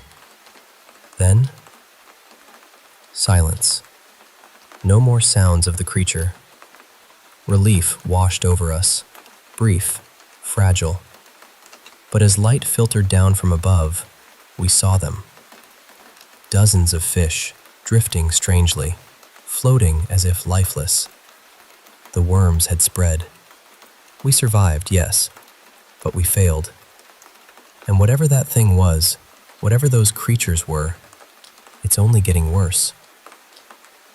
Now I'm back on land, sitting at my desk, haunted by everything I've seen.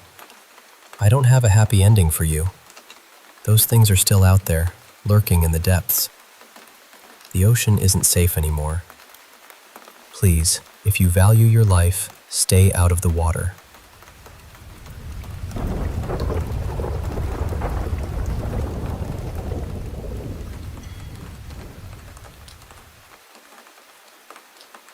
I've always had this strange love for Edinburgh. There's something about that city that gets under your skin, in the best and worst way. The hills, the old stone buildings, the castles sitting there like they've been watching everything for centuries. And then there's the history, which is beautiful, but also incredibly dark. Before I ever went there, I used to read about the underground vaults beneath the city. They were originally built for merchants to store goods, but because Edinburgh is so damp and the stone was so porous, everything kept getting ruined. So the vaults were abandoned, but people still ended up living down there. A lot of them had nowhere else to go. And back then, being homeless could get you punished severely, even killed.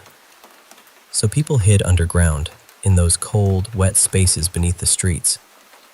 Then, when parts of the city burned, the heat traveled down through the stone. Those vaults basically turned into ovens, and the people hiding inside never made it out. There were also all the witch trials. And the sad thing is, many of the people accused weren't witches at all.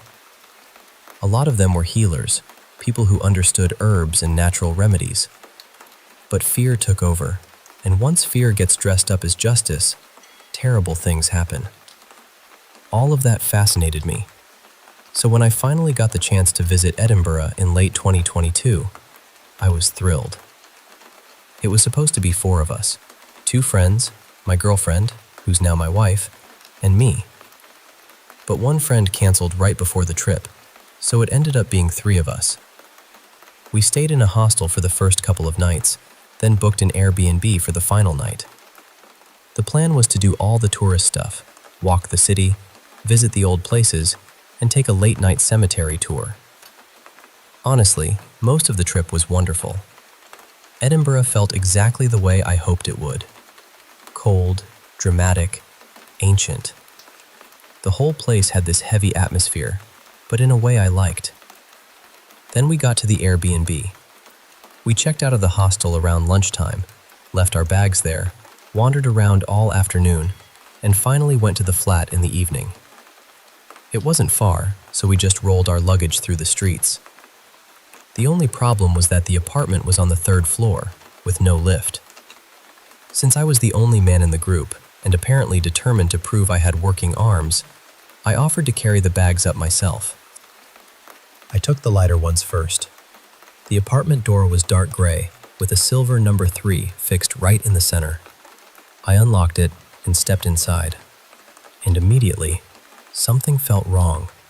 Not messy, not unsafe in any obvious way, just wrong. I had this sudden feeling that I was being watched.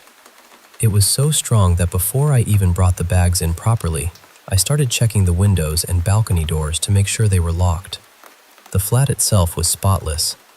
It had this vintage sort of style, like someone had tried to make it feel old-fashioned but still comfortable. The kitchen had pastel appliances, the dining table was clean, the plates and cutlery were laid out neatly, and nothing seemed out of place. Except the wardrobe in our bedroom. One of its doors was wide open. That probably sounds like nothing, and normally I'd agree, but everything else had been arranged so carefully. The chairs, the plates, the forks, even the cushions. So why leave that one wardrobe door hanging open? I couldn't stop staring at it. Then I heard my girlfriend and our friend coming up the stairs, so I quickly shut the wardrobe door and walked back out to meet them. They loved the place. They were talking about how nice it was, how cozy it looked, how much better it was than the hostel. But while I was carrying our bags into the bedroom, I noticed something else. The 2 bedrooms were side by side, so they should have shared a wall. But from the living room, I could see there was space between them.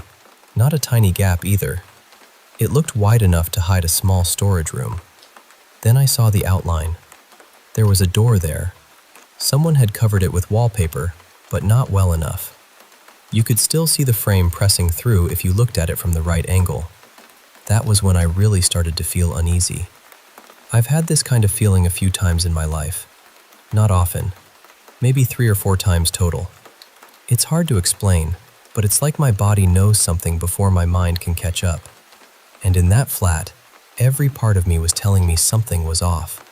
The feeling of being watched, the wardrobe door, the covered-up room. I didn't like any of it. By that point, we were exhausted, so we ordered food and ate at the dining table. We joked that at least we were getting to use the fancy plates and cutlery. But the whole time, I kept thinking about that wardrobe and that hidden door. And the feeling in the flat kept getting heavier. Eventually, we went to bed. Our room was the bigger one.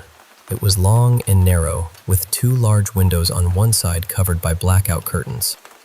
The bed was pushed against the wall, and that hidden room was directly behind the headboard. At the far end of the bedroom was a couch, and beside it stood the wardrobe. It matched the style of the flat, but in a way that made it feel worse. Tall, dark, old-looking. The kind of wardrobe that doesn't belong in a normal night of sleep. Still, we were tired enough that we fell asleep almost immediately. Then I woke up around midnight. I didn't wake up calmly. My heart was hammering, my breathing was heavy, and that feeling was back. Someone was watching me. I kept my eyes closed because I was afraid of what I'd see if I opened them. But eventually, I opened them just a little, barely enough to see through my eyelashes. My eyes went straight to the wardrobe. The door was open again, only slightly, but there was something on top of it. At first, I thought it was a shadow. Then I realized it looked like long black hair hanging down over the edge. I looked higher, and I saw pale hands gripping the top of the wardrobe door. Then a white nightdress. Then a face, mostly hidden behind the hair. There was a woman crouched on top of the wardrobe, watching me. I don't know if it was my breathing or my heartbeat, or just the fact that I was frozen beside her, but my girlfriend woke up. She asked me what was wrong. We'd been together for years by then, and she knew I sometimes got these strange feelings about places. So I told her exactly what I was seeing. I told her there was a woman on the wardrobe. She couldn't see anything, but she could see me. She could see how scared I was. So she reached over and turned on the bedside lamp. The room filled with light, and the woman disappeared. Not faded, not drifted away. It was stranger than that. It was like a video skipping a frame. 1 second she was there, and the next second she wasn't. No movement, no transition, just gone. We left the lamp on after that. Somehow I fell asleep again. Then I woke up a second time, and this time the fear was worse. The lamp was still on, but it didn't help. The room was lit, and somehow that made the feeling even more awful. I was lying on one side of the bed. I reached out and felt my girlfriend beside me, still there, still sleeping. But I could feel someone else too, standing right next to my side of the bed. A woman. The same woman. I didn't see her this time because I kept my eyes shut, but I knew she was there. I could feel her leaning over me. I could feel her looking down at my face. It felt like her hair was hanging just inches above me. I was terrified that if I opened my eyes, I'd be staring straight into hers. My girlfriend woke up again, thank God. She asked me what was happening, and I whispered that the woman was beside the bed. That scared her too, but she still got up and turned on every light in the room. And as soon as the room brightened fully, the presence vanished, just gone. We stayed awake for a while after that, with all the lights on. Eventually, we slept a little, but not properly. The next morning, we checked out quickly because we had plans, and we tried to act normal. Our friend had slept alone in the other bedroom, and she scares easily, so we decided not to tell her right then. Months later, we finally mentioned it. She said she'd felt completely fine that night, slept perfectly. I haven't experienced anything like that since. I've even gone back to Edinburgh because despite everything, I still love that city. But I never stayed in that flat again. And nothing happened the second time. No strange feelings, no figures, no wardrobe door opening by itself. Still, I think about that night more than I'd like to admit. That wardrobe, that hidden room, that woman crouched above me in the dark. Even now, when I remember it, I get that same cold feeling in my chest. And more than anything, I'm grateful I wasn't alone in that room.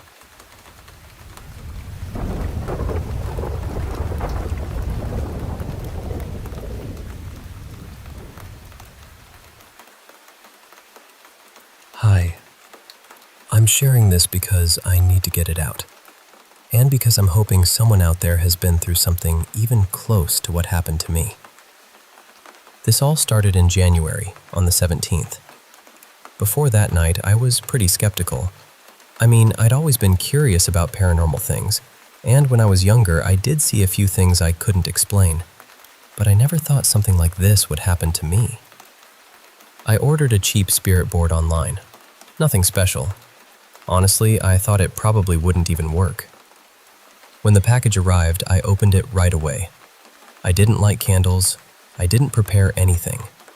I just sat down with it, almost treating it like a strange little experiment. The first try lasted maybe 2 minutes. Nothing much happened. Then I tried again. I asked, "Is anyone here with me?" And the planchette moved to yes. At first, I wasn't scared. I was fascinated.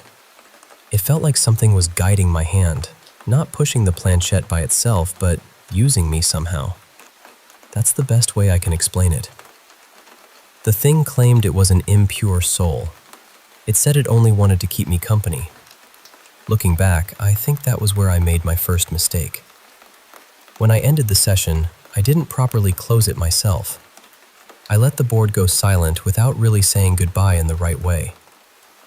And I wish I could go back and change that. Over the next few days, I used the board a few more times, 5 sessions in total. By the 5th day, I threw it away. But by then, something had already changed. At first, it was my sleep. I would lie down calm, but my body felt wired and nervous, like fear had been poured into my veins without my permission. Then one night, whenever I closed my eyes, I saw a board in my mind. Not the one I bought. This one had red letters, vivid and sharp, and it kept showing me the words, "Don't leave me." That was when the real fear began. Then I heard the voice. It wasn't outside of me. It was inside, using the same inner voice I use when I think. That made it worse somehow because I couldn't get away from it. I told my husband I didn't know what was happening, but something about that board felt wrong. I kept saying, "I was fine before this. I was completely normal before this. I'm 36. I had never experienced anything like this. That night, the voice told me to throw the board away. I thought maybe that would stop everything, so I got up and put it in the trash. But shortly after, the voice changed. It stopped pretending to be kind. It threatened me. I panicked. I tried to get the board back, but the garbage had already been taken. I cut my finger by accident while rushing around. I called my mother crying, which is something I never do. I was terrified in a way I can't fully describe. Then I felt like something was interfering with my body. My phone went off. I went back to my bedroom to wake my husband, and suddenly I felt a heavy pressure, like something forced me down onto the bed. I couldn't breathe properly. There was weight on my chest. I was crying and begging my husband for help. A few moments later, I tried to stand, and I felt that same terrible weight on my back. I fell to the floor and crawled, honestly believing I was going to die. Then, after a short while, it stopped. That's one thing I want to say clearly. The more fear I gave it, the stronger it seemed to become. After that, I tried to calm down. I called my mother again, around 4 in the morning. And then something happened that disturbed me deeply. It felt like the voice used my own throat to speak. It said strange, dramatic things to my mother, things that made no sense. Later, the experiences became even more humiliating and invasive. My body would move in ways I didn't want it to move. I felt sensations I didn't ask for. I felt trapped inside myself, frightened and ashamed, trying to explain something that sounded impossible. At one point, the voice told me it was going to burn my back. Then my back started burning. I ran to my husband crying, telling him it felt like fire. He lifted my sweatshirt and he saw a mark appearing there. I took photos of it. It looked almost like a face with 2 horn-like shapes on either side. The skin was hot to the touch. I barely slept. My mother came to stay with me for a while because I was so shaken. My husband, my mother, and her partner believed that something had truly happened to me, because they knew who I was before all of this. They knew I wasn't someone who behaved like this or imagined things for attention. That was one of the hardest parts, knowing how easy it would be for other people to dismiss me. A few nights later, it got so bad that my family took me to the hospital. I was exhausted. I felt half dead from lack of sleep. The mark on my back appeared again, and the doctors didn't know what to make of it. Some suggested I might have fallen. One asked if it could be a rash. Hearing that made me feel so alone. Eventually, I saw a psychiatrist. He touched the mark and said it was warmer than the rest of my skin. He suggested the mind can sometimes do powerful things to the body. I didn't believe that explanation, but at that point I was desperate for anything that might help. He prescribed medication, and for the first time in days, I slept.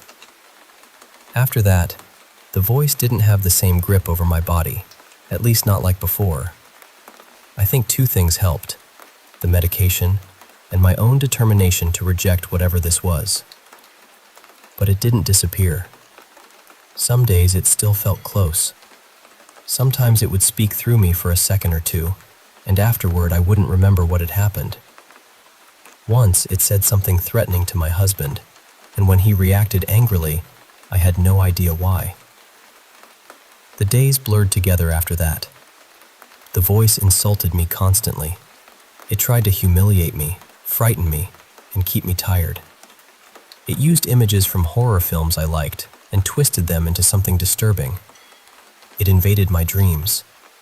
It seemed to know what scared me, what upset me, and what made me feel vulnerable. My mother tried prayers. I tried prayers too. We went to a priest, but he wasn't an exorcist. He prayed with me, and although I appreciated him trying, it didn't solve it. Over time, I started noticing patterns. The more distressed I became, the louder it seemed. The more I gave in to fear, sadness, anger, or obsessive thoughts, the stronger it felt. When I forced myself to avoid feeding it with panic, the voice became more distant. Medication helped reduce some symptoms, but it didn't erase everything. That's where I am now. I'm still fighting this every day. I don't expect everyone to believe me. I know how this sounds. But I also know who I was before that board arrived at my door, and I know what changed afterward. I'm not sharing this to be dramatic. I'm sharing it because I feel isolated, and because I want to find people who went through something similar after using a spirit board. If you've experienced anything like this, I hope you know you're not alone. And if someone listening is thinking about using one of those boards just for fun, please be careful.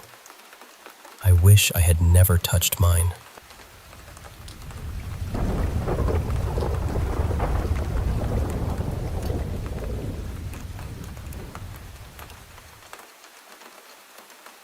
I want to tell you about something that happened to me a couple of years ago.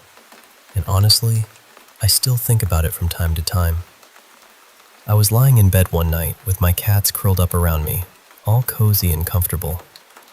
I had my bedroom door open, mostly because the cats like to wander in and out, and sometimes one of our dogs would come in too. I was home by myself for once, so I wasn't worried about my siblings walking past my room or bothering me. The way our house was laid out, my door opened into this small hallway. My sister's room was directly across from mine, and the bathroom was off to the right.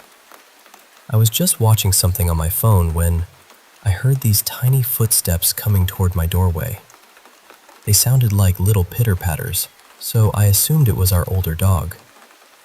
He had back problems and couldn't jump onto the bed by himself, so I sat up, ready to help him up if he wanted to join me.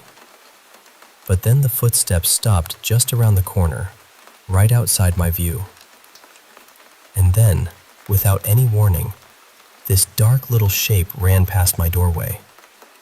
It looked roughly like a child, maybe toddler-sized, but it wasn't a child. It was just this solid shadow. No face, no clothes, no features.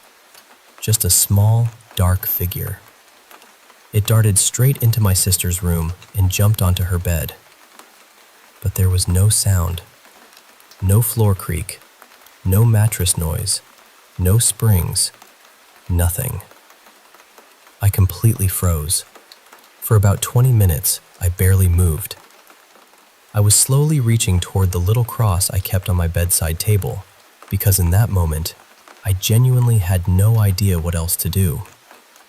I sat there for nearly 2 hours, trying not to panic, until my family finally came home. Only then was I able to move properly and close my door. I told them what happened, and they checked the cameras, but nothing showed up.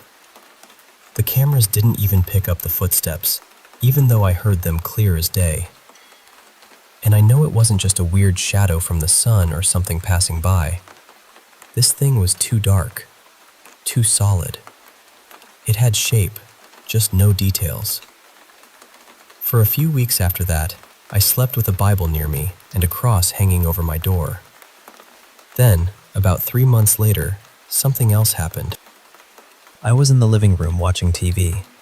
The room had a couch against one wall, and the TV was on the opposite wall. Behind the TV was the chimney for the fireplace. Behind the couch was the garage. To the right was the wall that led toward my room, and to the left was a big window facing the front yard. I was sitting there, just watching TV, when I suddenly heard knocking. It wasn't frantic or aggressive. It was loud, but not hard. It sounded exactly like someone knocking on a wooden door from close by. But the strange part was where it came from. It sounded like it came from the dead center of all 4 walls at the same time. There wasn't an echo. There wasn't a delay. It wasn't like one knock bounced around the room. It felt like 4 separate knocks happened at once, from 4 different places. I could almost feel it in my skull. And that scared me, because 2 of those walls shouldn't have been able to make that kind of sound at all. One of them was near the garage, one was by the chimney, and one was close to where I slept every night. I acted like I hadn't heard anything. I just sat there for a few minutes, trying to stay calm. Then I walked to my mom's room and asked her if she heard knocking. Her room was near 2 of the places the sound seemed to come from, but she said she hadn't heard anything. She told me I probably imagined it. But I know what I heard. It was too clear. And it gave me that exact feeling you get when someone is standing at the door. By that point, I started thinking maybe there was something in the house. It was an older place, so I told myself maybe it was just one of those things I would have to live with.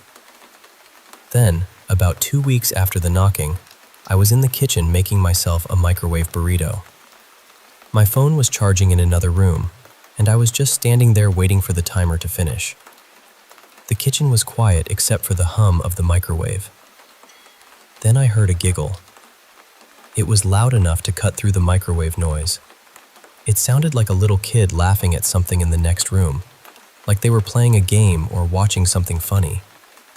But the sound was strange. There was no echo, no muffled quality. Nothing like how a voice usually sounds coming from another room. It was almost like the laugh went straight through the brick of the chimney and into my head. Then it cut off suddenly, right before the giggle would have naturally faded out.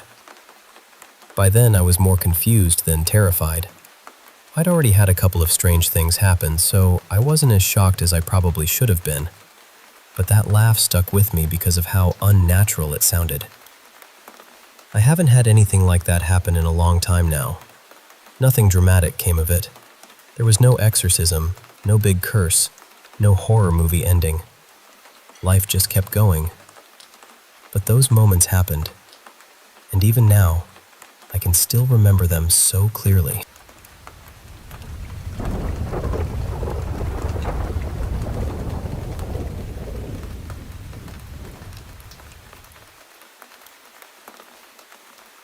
This happened in the UK, sometime around late autumn of 2012.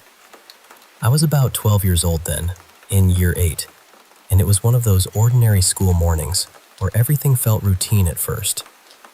I'd woken up early, probably around 4:30, maybe a little after. My mom had already left for work, so I was alone in the flat, just getting myself ready like I normally did. I'd been in my room earlier that morning. I'd got dressed in there, moved around in there, used the light with no problem at all. Everything was completely normal. After that, I went into the kitchen to have breakfast. Since it was autumn and still so early, the whole place beyond the kitchen felt dark and quiet. When I'd left my bedroom, I'd turned the light off behind me. Once I'd finished eating, I remembered I needed to grab something from my room before leaving for school. I don't even remember what it was now. Maybe a book or part of my uniform. But at the time, it felt important. So I walked down the corridor toward my bedroom. And the moment I reached the doorway, I stopped. It wasn't just fear. It wasn't just darkness. It felt like I had walked straight into something thick and heavy, almost like a wall of pressure sitting in the doorway. The best way I can describe it is that the air itself felt hostile, dense, wrong. I know that sounds dramatic, but I'm not trying to dress it up. That is genuinely how it felt. I just stood there, staring into my room. It was pitch black inside, and suddenly, every part of me was telling me not to go in. My heart started racing, and I could feel panic rising in my chest before I even understood why. Then I remembered the light switch was right there by the door. So I reached in with my hand, keeping the rest of my body outside the room, and flicked it on. Nothing happened. That was when I really started to panic, because that light had been working perfectly maybe 20 minutes earlier. I flicked it again. Still nothing. I stepped back into the corridor, and the corridor light was fine. The kitchen light was fine. The living room light was fine. So it wasn't a power cut. It wasn't the whole flat. It was just my bedroom. And standing there, I had this overwhelming feeling that something was inside that room and did not want me coming in. I kept trying the switch, reaching in with my hand and flicking it over and over, but the light wouldn't come on. The whole time that awful pressure was still there, right at the doorway. It felt almost physical, like if I pushed forward, I'd be pushing into something that had weight. I remember breathing too fast and trying to think clearly, but I couldn't. I thought about calling my mom, but she would have been at work by then, and I didn't know what I'd even say. I thought about knocking on a neighbor's door, but it was so early, and again, what would I tell them? That I was scared of my own bedroom? I felt trapped. I still had to get ready for school. I still had to leave on time. But I couldn't make myself cross that doorway. At one point, I put music on my phone because the silence in the flat was making everything worse. I hoped it would calm me down, or at least make the place feel less empty. It helped a tiny bit, but not much. I was still moving between the kitchen and the corridor, crying, watching my bedroom door the whole time. My gut was screaming that something was deeply wrong. In the end, I didn't go in. Whatever I needed from my room, I left it behind. I got my things from elsewhere, unlocked the front door, and kept looking back over my shoulder until I was out. Then I locked the door and went to school. When I came home later that afternoon, everything felt normal again. The flat was quiet, but not in that horrible way. My bedroom didn't feel heavy anymore. There was no pressure at the doorway, no sense that something was waiting in there. The first thing I did was try the light. It came on immediately. That scared me almost as much as it not working in the first place, because it meant the problem had only existed during that short window of time. Just that morning. Just when I'd needed to go into the room. Nothing like that ever happened again, but for weeks afterward, I felt uneasy whenever I went near that doorway in the dark. I still don't know what it was, but I know what I felt. It felt like something had filled my bedroom with a kind of energy so thick, it stopped me from entering. And to this day, I still wonder what could make a light fail like that only for those few minutes, and why it felt so much like the room itself was refusing to let me in.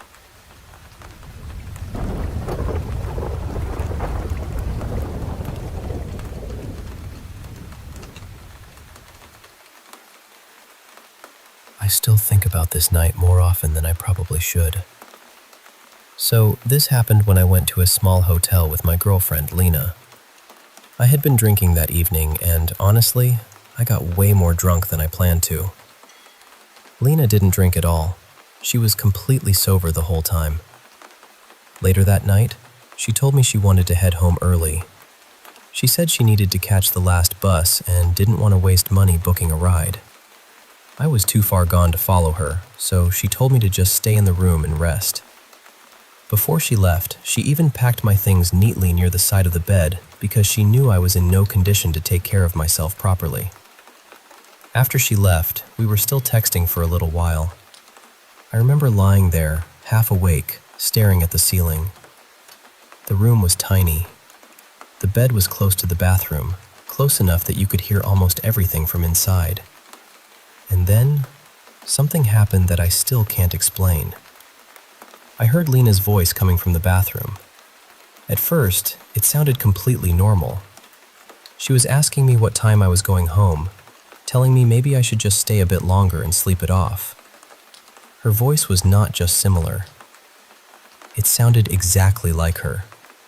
Same tone, same way of speaking, same little pauses between words. Then slowly, the way she talked changed. It became softer, more playful, almost teasing, like she was trying to pull my attention toward the bathroom. And the worst part is, I answered. I actually spoke back to it. At that moment, I fully believed Lena was still in the room with me. Somewhere in my head, I knew she had already left, but I was drunk enough that my brain just accepted what was happening. Then my phone buzzed beside me. I picked it up and looked at the screen. It was a message from Lena. She wrote, "Are you home already?" The moment I read that, I felt every bit of alcohol leave my body. My skin went cold, because seconds before that message came in, I had been hearing her voice from the bathroom, and I had been talking to it. The room went completely silent after that. Then suddenly, the toilet flushed by itself. I froze. I didn't even breathe properly for a few seconds. My heart was beating so hard it actually hurt. Eventually, I forced myself to get up and check the bathroom because I needed there to be some normal explanation. A plumbing issue, a broken toilet, anything. But when I looked, there wasn't even enough water left in the tank for another proper flush. That was when I really panicked. My hands were shaking while I grabbed my things. I didn't even pack properly. I just wanted out of that room. The whole time, I had this awful feeling that something was still there, watching me, waiting to see what I would do next. Before leaving, I went to the front desk and told one of the hotel workers what had happened. What scared me even more was how calm he was. He didn't laugh. He didn't look surprised. He just nodded and said the hotel had experienced disturbances before. Then he told me that as long as I didn't pay attention to them, I would be fine. And I just stood there thinking, what do you mean, don't pay attention to them? I left immediately and booked a ride home. Even in the car, I kept trying to convince myself it was just the alcohol, that maybe I had imagined the whole thing. But I still can't explain how I heard a full conversation so clearly. I can't explain why the voice sounded exactly like Lena. I can't explain why the toilet flushed right after I realized she wasn't there. And I definitely can't explain why the worker reacted like this was just another normal night at the hotel.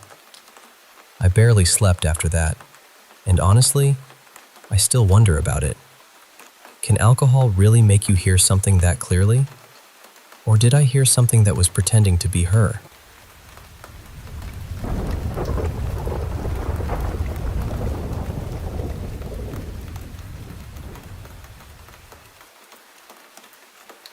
I've never really known how to explain this without sounding like I'm reaching for answers in the dark, but I'm going to try. When I was younger, my family lived in a house that never felt completely empty. I was there for most of my childhood, and for years, things happened that I still think about. I was the one who seemed to notice it the most. I heard things. I saw things. And because I was a kid, it was easy for everyone to tell me I was imagining it. But I know what I felt. When I got my own room, my parents gave me the bigger bedroom because it was in the middle of the house and they thought I'd feel safer there. Instead, I hated it. At night, I would hear footsteps in the hallway outside my door. Sometimes it sounded like they were inside the room too, or moving through the walls and ceiling. I cried so much that eventually my parents took that room back, and I went back to sharing with my sister. For a while, that helped. But it didn't stop the house from feeling alive in a way it shouldn't have. There were voices sometimes, shadows, objects moving when they shouldn't, sounds nobody else admitted to hearing. I got called dramatic, scared, even crazy. So I learned to keep a lot of it to myself. One morning, when I was around 11, I had my own room again. I'd promised my parents I wouldn't cry at night anymore. I told them I was older now, that I could be brave. My phone was charging on my dresser across from my bed, and my alarm went off for school. For some reason, even though it was just an alarm, the sound always startled me. I had even set it to a song I liked, but in that quiet house, it still felt wrong. Then my phone suddenly fell. It hadn't been near the edge. It had only been ringing for a few seconds. And when it hit the floor, I froze. I had one of those chargers that lit up, and the glow cast a shadow across the wall. What I saw looked like the side profile of a man wearing a wide-brimmed hat. I just stared at it, shaking, trying to make my body move. Finally, I forced myself to turn on the light. I waited a moment, trying to calm down, then went over to pick up my phone.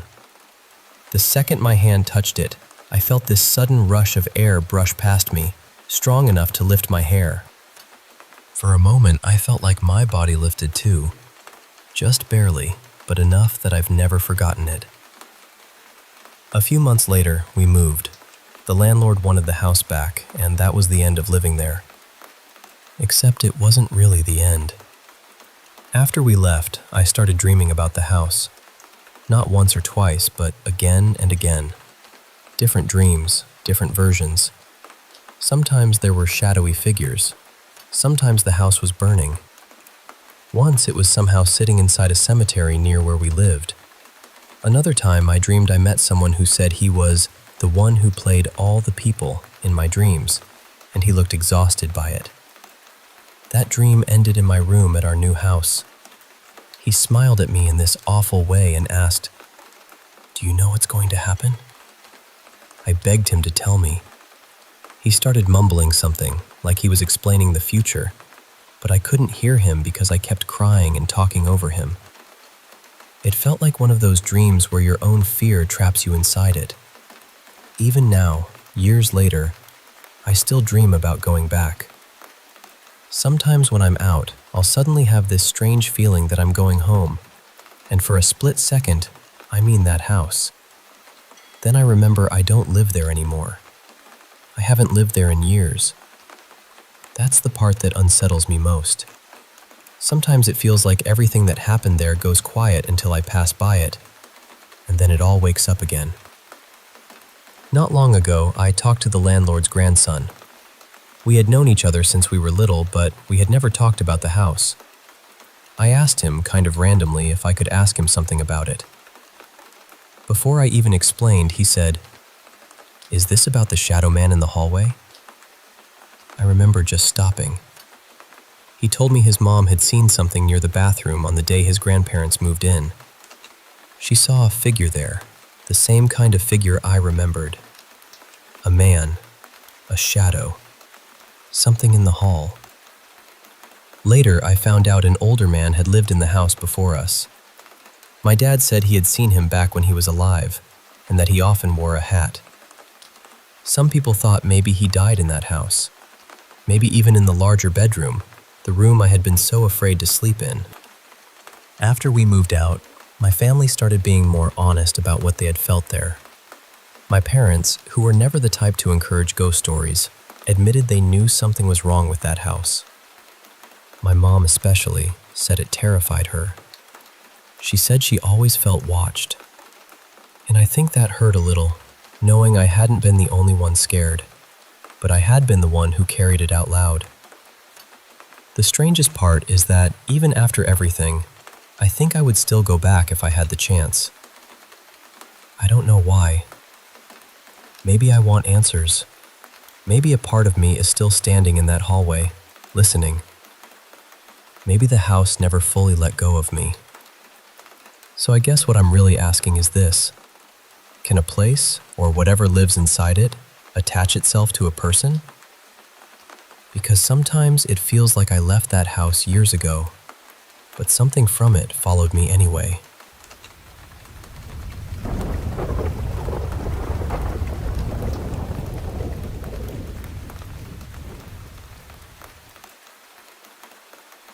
I woke up last night with this awful, nervous feeling in my chest, the kind that spreads through your whole body before you even understand why.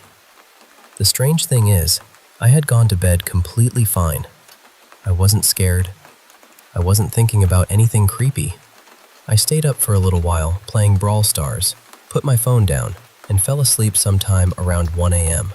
Then, at some point in the night, I woke up. I didn't check the time.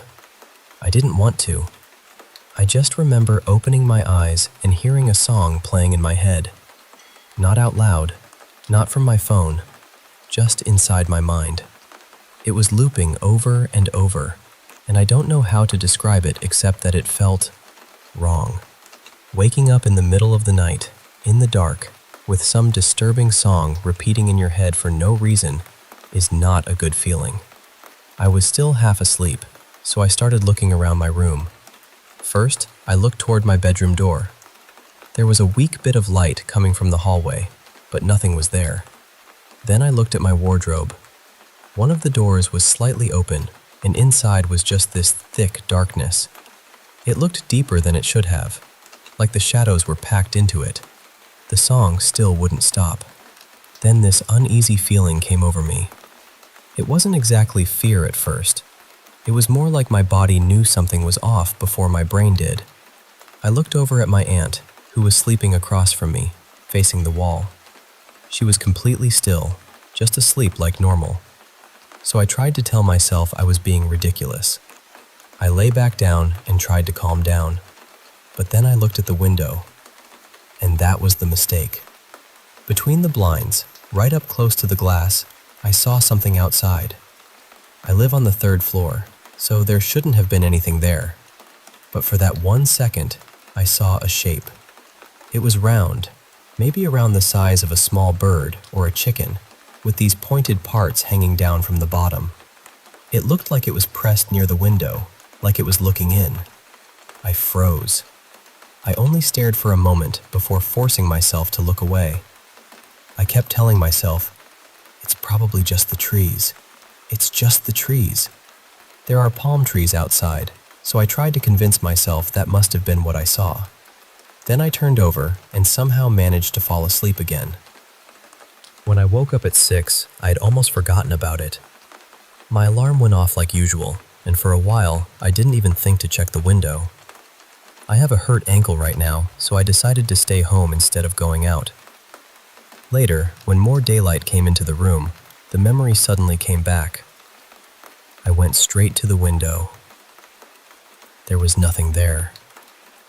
And that's when I felt cold all over again, because the palm trees are nowhere near where I saw the shape. They're farther away and off to the side. Whatever I saw had been right in the center of the window, between the blinds, close to the glass. It didn't look like a tree. It still makes my skin crawl thinking about it. Later on, I realized where the song had come from. It was from an Instagram reel my friend had sent me a few days before. The video had distorted images and clips playing with that same song in the background. So maybe my mind just dragged it up while I was half asleep. Maybe the shape was nothing. But I remember exactly what I saw, and I remember exactly how it felt. and I still don't want to look at that window at night.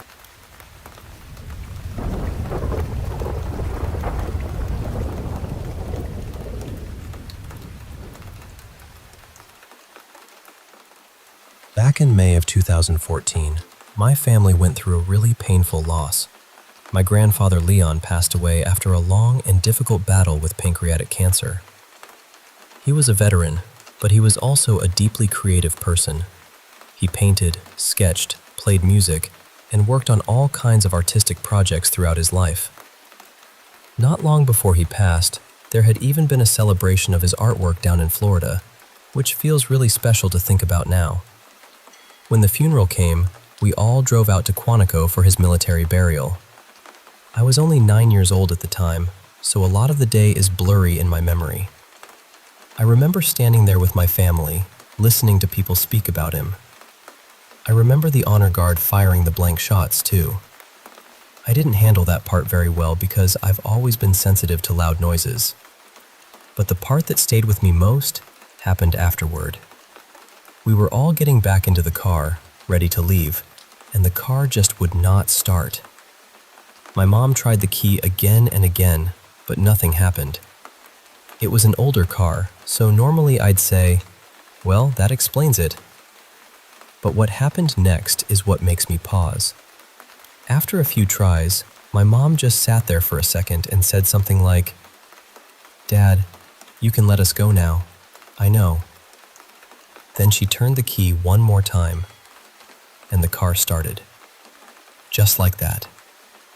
Even now, I know how easy it is to call something like that a coincidence. The car was old. Cars act up. Things happen. But the timing of it has always felt strange to me. It didn't start until my mom spoke directly to him, almost like she was acknowledging that he was there, or that he was having a hard time letting go. I've had other odd experiences around funerals too. I don't know how to explain it exactly, but sometimes there's this heavy feeling in the room.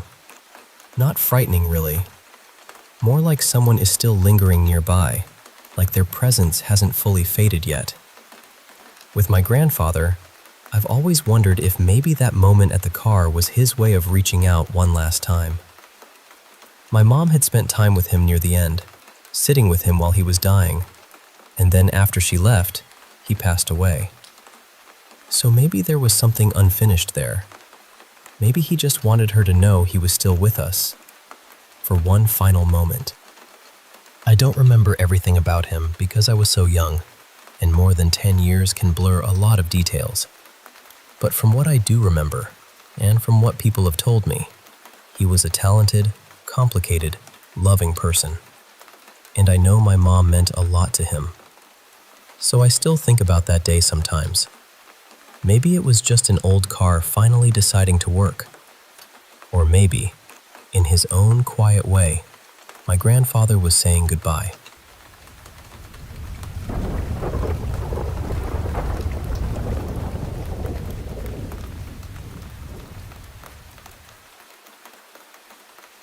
Something really strange happened to me last night, and I've been turning it over in my head ever since.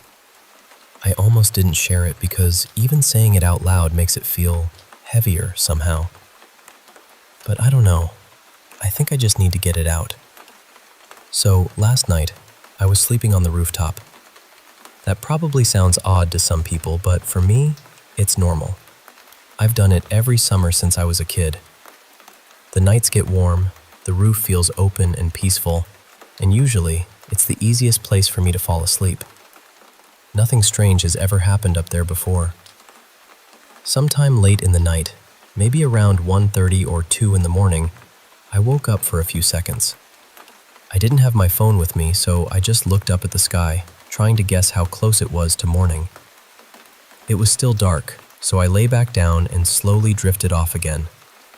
That's when I had the dream. In the dream, I was sitting at my computer, working from home, already irritated and tired. For the past few days, the milk we had been getting seemed wrong somehow. Thin, watered down, not the usual quality. I remember feeling annoyed enough that I had decided I was going to confront the milkman the next time he came. I was sitting there waiting for him, almost rehearsing what I was going to say. Then I heard footsteps on the stairs. Someone was coming up toward my room, and in the dream I immediately thought, okay, that must be him. But when I looked over, it wasn't the current milkman. It was our old milkman, Ramesh. He had delivered milk to our house for years, maybe 11 or 12 years. He knew everyone in the neighborhood, and the thing is, he died last year. He took his own life. In the dream, he was climbing the stairs slowly, holding the milk in his hands, and the whole time, he was looking straight at me. Not just looking, really. Staring. He had this strange little smile on his face, almost like he already knew what I was thinking. Like instead of me confronting him, he was the one coming to confront me. I remember feeling frozen. I couldn't speak. I just watched him come closer, step by step. Then he reached the final stair, still smiling at me, and I woke up. For a moment, I just lay there on the rooftop, trying to breathe normally. I looked around, looked at the sky again, and told myself it was only a dream. A disturbing one, yes, but still just a dream. And honestly, I was starting to calm down. But then, right as I was drifting back to sleep, I heard a voice. It was a woman's voice. Very sharp, very high-pitched, and very clear. It said, "Ruko." Stop. I opened my eyes immediately. I was alone. There was no one beside me, no one on the rooftop, no one near the stairs. The whole place was quiet. I sat there for a while just listening, waiting for another sound, but nothing came. That's the part I can't explain. Maybe it was my brain stuck halfway between sleep and waking. Maybe it was just the dream echoing in my mind. I know that can happen. I know there are ordinary explanations for strange things at night. But it felt real. Not dream real. Real real. And the timing is what bothers me most. Right after dreaming about him, I hear a voice telling me to stop. My mother had told me before not to talk too much about him because his death wasn't natural. She doesn't like when people bring him up. And today, when I told my brother what happened, he got upset with me too. He told me not to keep mentioning people who died that way, not to talk about seeing them in dreams, because according to him, speaking about them can somehow draw them closer. He even said, "What if he's somewhere nearby?" I don't know what I believe. I really don't. Part of me thinks it was just my tired mind creating something out of fear and memory. Another part of me keeps replaying that voice, the way it cut through the silence. I don't really have anyone around me I can talk to about this without them either getting scared or angry. So I guess I'm sharing it here because I needed to tell someone. And there's one more thing that makes it harder to brush off. It's May now. He died in May of last year.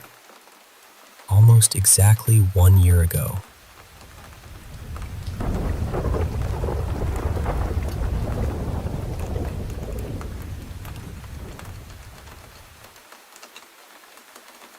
This happened a long time ago, back when I was about 12. For a little context, I read tarot cards. I wouldn't exactly call myself a medium, but I've definitely had more spiritual experiences than most people I know. I started learning tarot around that age, and the deck I use is actually a family heirloom. It was passed down to me when I was 12. Another thing that's important is that, before this, I had never really had nightmares. Not as a little kid, not as a toddler, not even once that I can remember. So one afternoon, I decided to take a nap in my room. In the dream, I was with two of my friends in my cousin's bedroom, except something was wrong right away. The whole room was reversed. The bed was on the opposite side. The furniture was flipped around. Everything looked familiar, but completely out of place. Then we heard this loud thud outside the window. So, of course, we went to look. The window was strange too. It had 3 layers to open: the regular glass, then the screen, then another pane of glass. When we finally got it open, I realized I didn't recognize anything outside.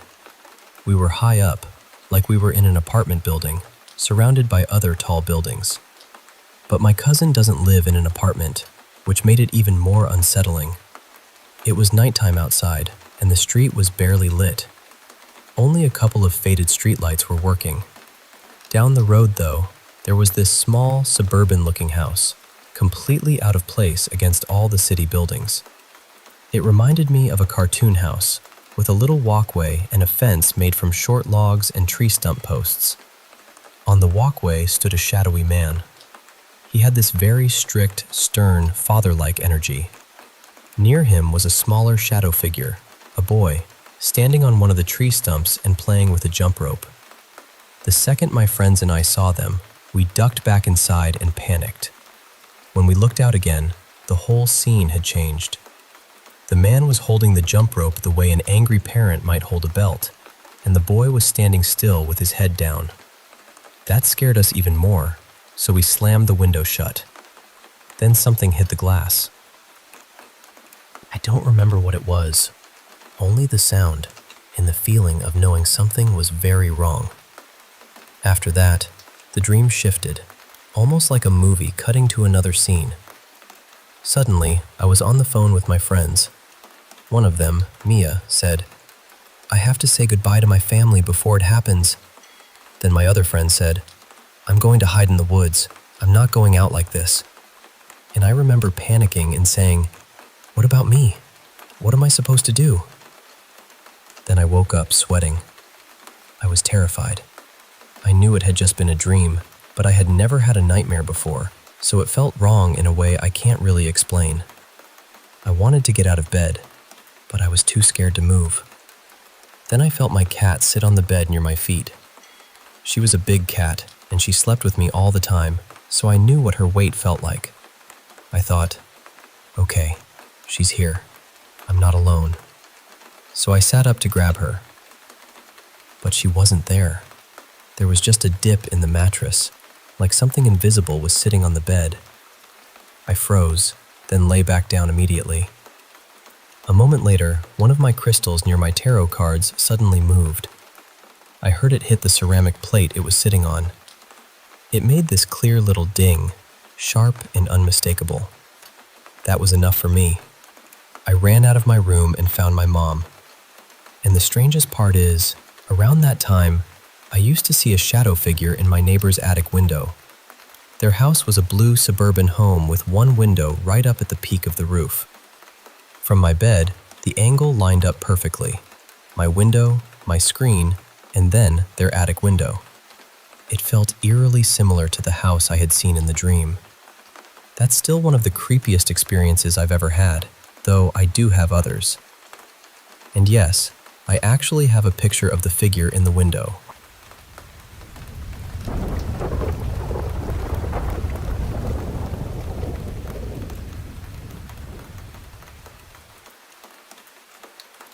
I'll be honest with you, I've always been somewhere in the middle when it comes to the paranormal.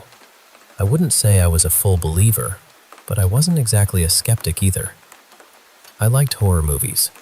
I could watch the based on a true story ones, read strange experiences online, and still go to bed just fine afterward. I never had anything happen to me directly. That changed a few nights ago. I had just gotten home from a weekend fishing trip with a couple of friends. It was around early afternoon, and I was completely worn out. You know the kind of tired where your body feels hollow? That was me. I barely slept the whole weekend, so all I wanted was a shower, dinner, and a real night of sleep. When I got home, my wife Lena was excited to show me what she had found at this little antique shop downtown. She had picked up a few things: some old glass plates, a silk scarf, a carved wooden box, and then this purse. It was old, really old looking. The purse was made from this deep, burgundy, reptile-textured material with a tarnished brass chain for the strap. It looked like something that had been sitting in the back of someone's closet for decades. And the strange thing was, it didn't seem like Lena at all. She usually likes simple, elegant bags. Clean lines, soft colors, nothing too dramatic. So when she told me she paid $85 for it, I was surprised. But she was so happy with it, and I didn't want to dampen that. So I told her it was interesting and that I liked it. The rest of the day was normal. I unpacked, we made dinner, cleaned up a little, watched TV, and eventually got ready for bed. Lena falls asleep fast. I mean, within minutes. I'm the opposite. I usually scroll on my phone for a while until I feel myself drifting. That night, she was already asleep beside me. I was lying on my side, facing her, phone in hand. It was warm in the room, and our dog, Milo, who usually sleeps on the bed with us, had chosen the hardwood floor near the doorway instead. It was around 11:40 at night when I finally put my phone down. I rolled onto my back, ready to sleep. And that's when I saw her. At first, I didn't understand what I was looking at. The room wasn't completely dark, but it was dim enough that my eyes needed a second to adjust. There was a woman's head hovering just above me, maybe a foot or so from my face. I can still see it so clearly. Her hair was thin and tangled, hanging in uneven strands around her face. Her skin was old and wrinkled, but it wasn't just age that made her frightening. It was her expression. Her mouth was slightly open. Her upper lip was curled, almost like a snarl. Her nose was wrinkled up, and her eyes were wide, bulging, and fixed with this hateful intensity. But she wasn't looking at me. She was staring at Lena. That was the worst part. The absolute worst part. It felt like this woman was leaning over me from the side of the bed, bent at some impossible angle, looking past me at my wife with this awful, vicious focus. I don't know how long I actually looked at her. It felt stretched out, like time had gone syrup thick. But I must have reacted almost instantly, because the next thing I knew, I threw myself toward Lena and practically climbed over her. She woke up terrified, asking me what was wrong. She turned on her lamp, and when she saw my face, she went quiet for a second. Then she said, "I have never seen you look like that before." And I believe her. My heart was pounding so hard I thought I might pass out. I could barely speak at first. When I finally told her what I saw, I described the woman, the face, the way she appeared over me. But I left out one detail. I didn't tell Lena the woman had been staring directly at her. I just couldn't. She was already scared enough. We stayed awake for about an hour after that, trying to make sense of it. I kept telling myself maybe I had been half asleep. Maybe it was some kind of waking dream. But I knew what I saw. And the room felt wrong. That's the only way I can describe it. The air felt heavy. Not just emotionally, but physically. Like the room had pressure in it. At one point, I got up to use the bathroom, and walking felt strange, almost like I was moving through water. I felt disconnected from myself, like I was watching my own body move. When I got back into bed, I was exhausted, but every time I started to drift off, this sharp feeling would hit me, like something terrible was about to happen right then. It jolted me awake 3 or 4 times before I finally managed to fall asleep. A few hours later, around 3:15 in the morning, Milo woke us up. He was growling. Not barking at the window, not reacting to a sound outside. He was standing at the foot of the bed, trembling and staring toward the corner of the room.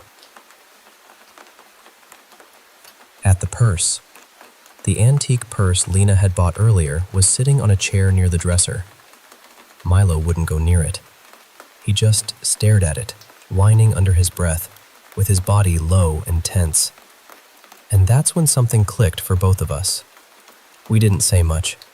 We just got up, took the purse out of the bedroom, and put it downstairs near the front door. After that, we managed to sleep until morning. When we woke up, Lena told me she'd had a nightmare after we went back to bed.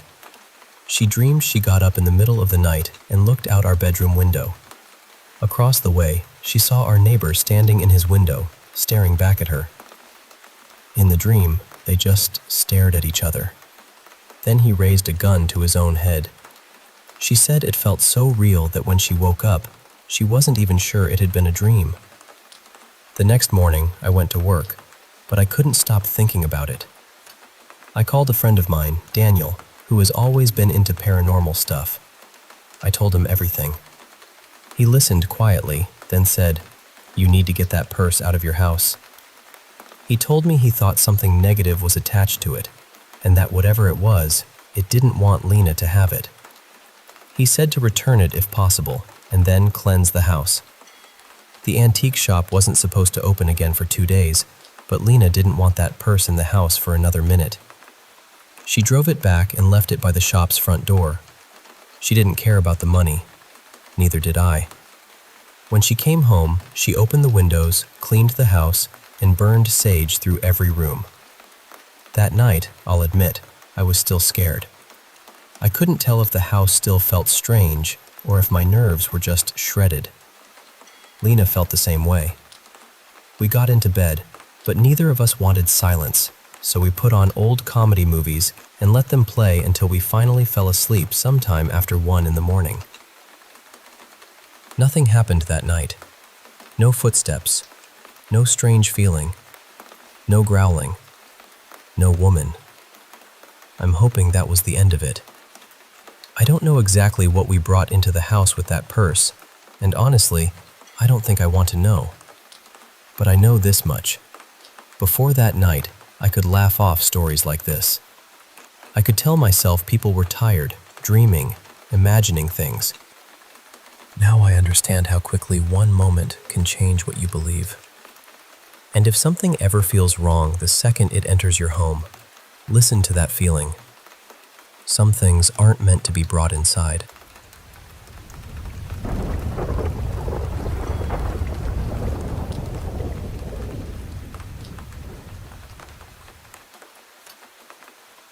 When we first moved into that apartment, I honestly didn't think anything of it. It was old, sure, and it had that quiet, heavy feeling some older places have. But I told myself I was just being dramatic. You know how it is when you're in a new house and every sound feels louder than it should.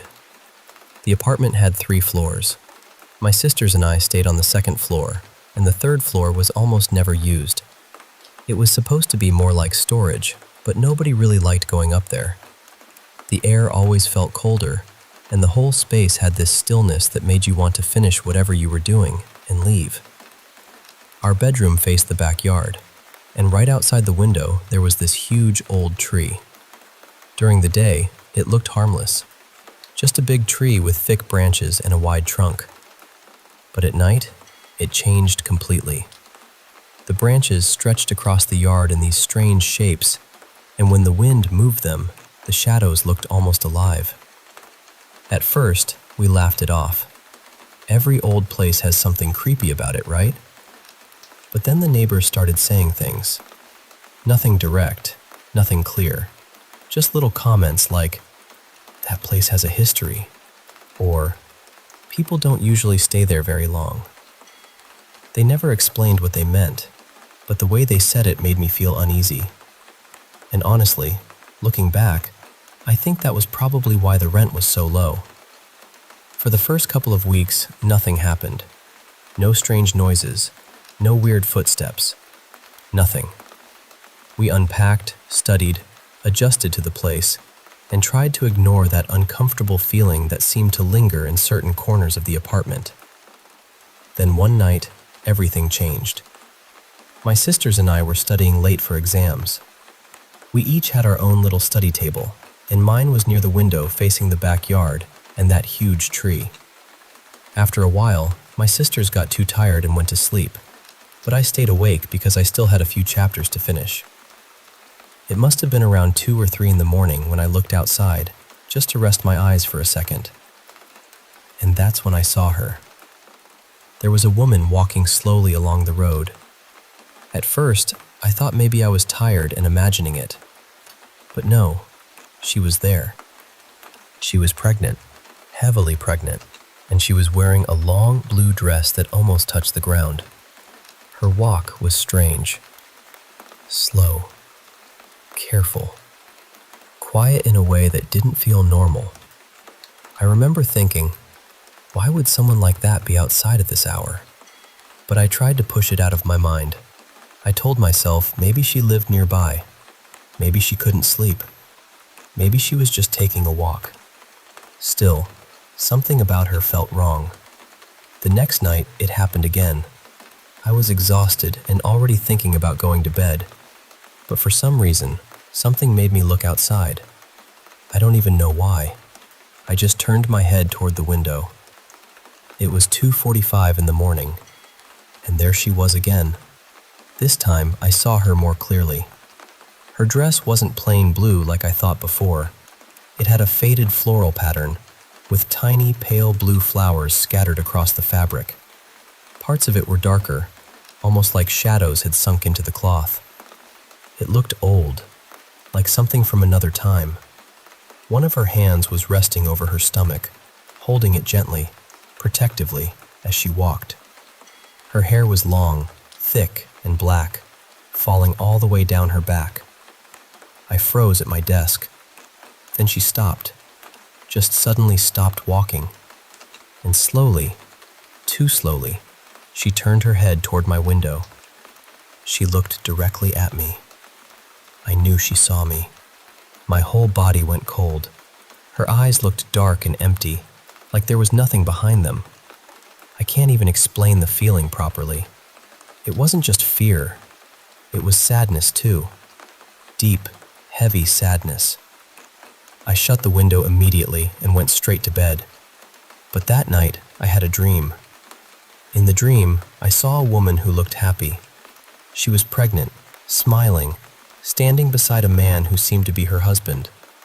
She was wearing the same dress, but in the dream, it looked new, bright, beautiful, like it belonged to a happier version of her life. Then everything changed. Her husband left her. Just like that, the dream turned dark. The happiness disappeared, and suddenly I saw the same tree from our backyard. And somehow, even in the dream, I understood what happened next. She had taken her own life there. But what stayed with me most wasn't just the fear. It was the guilt she carried. This terrible sorrow, like she blamed herself because her baby never got the chance to live. And the strangest part was, it felt like someone was trying to tell me something. Not with words, just with that sadness. Like she needed someone to know.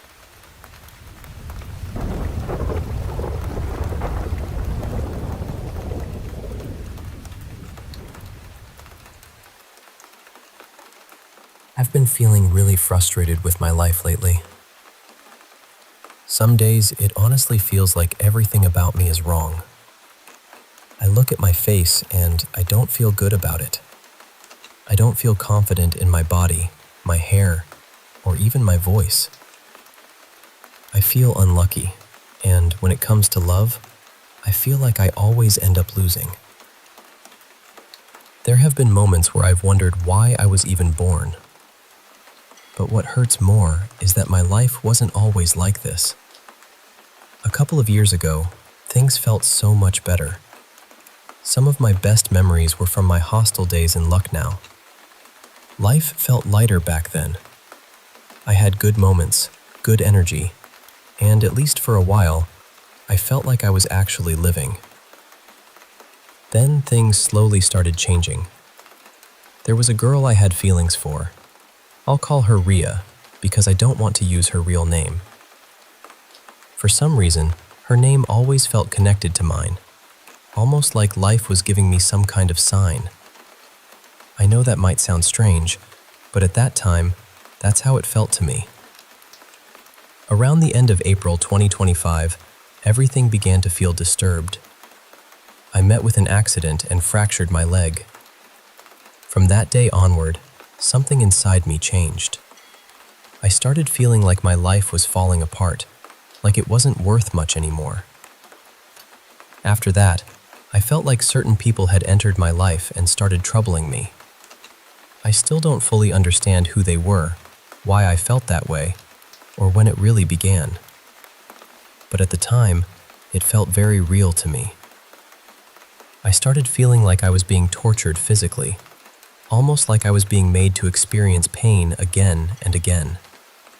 It felt similar to accidents or injuries happening repeatedly. I couldn't explain how it was happening, but I kept feeling like my body was being affected. Then, on 18 May 2025, I proposed to Ria. She said no. That rejection hit me very hard. I had used drugs once or twice before with friends, but I had stopped. After she rejected me, I slipped back into drugs heavily. I wasn't in a stable place mentally, and everything started feeling darker and more confusing. Around that time, I began believing that the people troubling me were not normal. I felt like they were hiding something from me, like maybe they weren't even human, or like they had some kind of control over the situations around me. I know that sounds unbelievable now, but back then, it felt completely real in my mind. I also started feeling like my voice had changed in a strange way. I felt like when I spoke, people reacted differently, almost in a sexual way.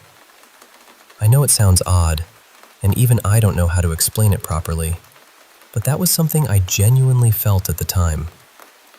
Later, I started thinking a lot about Nazar, or the evil eye. I began believing that if I was impure, something bad would happen to me physically, and if I stayed pure, things might become better. For example, I thought that if someone gave me the evil eye on my face might become darker or get marks. Once, after talking to someone for a long time, I got into an accident and ended up with a mark on my face. I connected that incident to the evil eye. I also started connecting injuries on different parts of my body to the same idea. I know it sounds difficult to believe, but that was honestly how my mind was working during that period. This phase lasted for about 4 months, from April to August. Around the beginning of August, maybe on the 1st or 2nd, I started realizing that something was seriously wrong. At one point, I felt like these people were fooling me by pretending to be news channels, like BBC, or even pretending to be my relatives and family members. I was also using drugs during that time, so my mind was not clear at all. I even wrote notes saying I would become famous. I felt like I was communicating with them through my thoughts. Later, I started feeling like thoughts were being placed into my mind, making me believe all kinds of things, even things connected to my brother or my grandmother's soul. My grandmother passed away 7 years ago, and I was very emotionally attached to her. So when thoughts about her came into my mind, they affected me deeply. Over time, I started realizing that some of these things might not have been real. But even then, I stayed confused because of the drugs, the stress, and the mental pressure I was under. I also felt like I was being given dates and promises, like everything would stop on a certain day. But nothing really ended. That made me feel even more trapped. For a long time, repeated sounds also disturbed me. Coughing, spitting, small noises, ordinary sounds around me. All of it started feeling targeted. I know some of those sounds are normal, but to me, they felt continuous, personal, and painful. During this same period, bad things kept happening in my life. My bike ran out of petrol near a closed petrol station. Then another station had no petrol either. Small, unlucky incidents like that kept piling up. A lot of my electronic things also stopped working in a short time. Chargers, PC parts, extension boards, and other items. Even my mother once said something like, "If you touch something, it becomes weak or breaks." That stayed in my mind, and it made me feel even more unlucky. Now I feel like everything around me goes wrong. I feel like I carry bad luck with me. I tried telling my family and some friends, but they didn't really take me seriously. Some of them thought I was joking. That hurt too, because inside, I wasn't joking at all. I was scared, confused, and tired. Right now, I feel very low and alone. The girl I cared about doesn't want me anymore. I feel like I can't do anything properly, even when I want to. Sometimes I'm afraid to go outside because I feel like things might get worse. I've never intentionally tried to hurt anyone. I don't feel like I've done something so wrong that I deserve all of this. But still, this is how my life feels right now. And honestly, I don't know what to do anymore.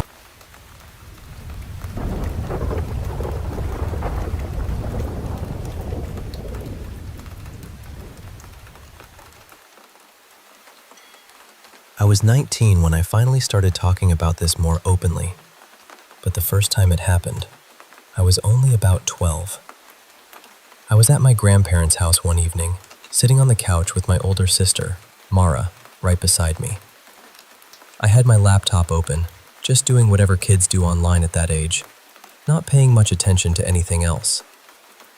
Then, out of the corner of my eye, I saw something near the bookshelf by the staircase. It looked like a person, but not really. More like a completely black shape. Its head was rounded in this strange way, almost like a smudged thumbprint. It looked like it was wearing clothes that reminded me of one of my aunt's outfits, and there was something around its neck. A rope. It was hanging there. I looked up so fast, but when I stared directly at the spot, there was nothing there. The second I looked back down at my laptop, though, I could see it again. Same place, same shape, just hanging near the stairs. I turned toward Mara, absolutely terrified, and before I even got a word out, she said, "Do not tell me there's something beside me." That made my stomach drop. I told her, "No, it's not beside you," and then I asked if she could see anything near the bookshelf. She looked, but she said she didn't see anything. Then she told me to go tell our grandmother. So I did. But while I was trying to explain it to my grandma, I saw another figure. This one was standing between my uncle and my grandfather.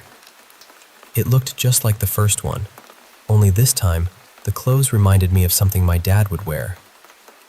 My grandma didn't laugh. She didn't tell me I was imagining it. She immediately went upstairs, came back with rosary beads, and told me to pray. That reaction scared me almost as much as what I saw. A few years after that, my grandfather had serious back problems and ended up needing surgery. Around that same period, my uncle developed a tumor behind his eye and needed surgery too. I'm not saying those things were definitely connected, because I honestly don't know. But after what I saw, it's hard not to wonder. It just stayed in the back of my mind, like a cold hand on my shoulder. Then, when I was around 16, something else happened. My grandparents asked me to go into the garage and grab a bottle of wine.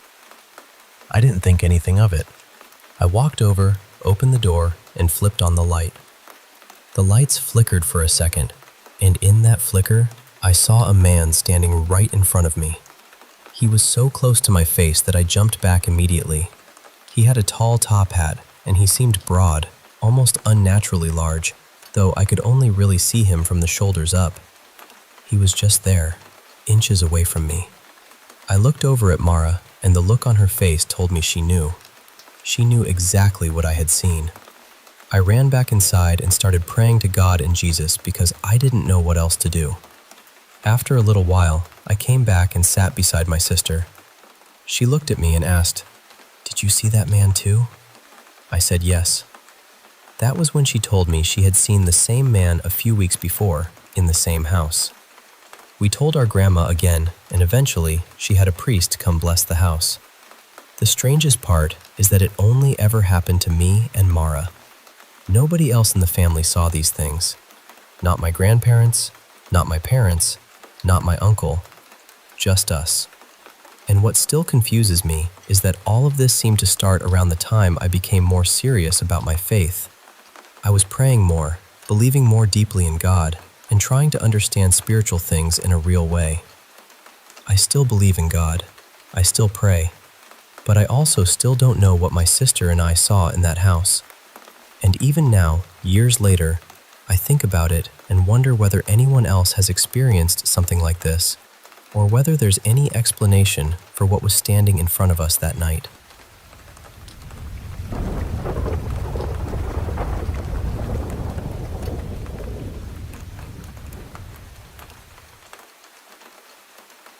I'm going to tell you something that still feels difficult to say out loud. People talk about the afterlife as the place we go when this life ends. Others talk about the end of days, the Antichrist, a being who brings pain, war, and darkness wherever they go. But what if evil doesn't always arrive looking like a monster? What if it hides inside someone innocent? Someone who never asked to be chosen? My name is Mira. I'm 17 years old, and since the day I was born, my life has never fully belonged to me. When I was a baby, I became terribly sick. My family says I died for a few minutes. The doctors didn't know what to do, and when I came back, I wasn't really the same. I could breathe, but I couldn't walk. I couldn't speak. I couldn't look at anyone. For almost 5 years, I lived in a wheelchair, trapped inside a body that felt empty to everyone around me. But my mother never gave up. She took me to hospitals, churches, temples, healers, and rituals. She tried everything a desperate mother might try to save her child. But during one of those rituals, something went wrong. Or maybe it went too well. When I was 6 years old, something exploded inside my head. It felt like thunder had cracked open behind my eyes.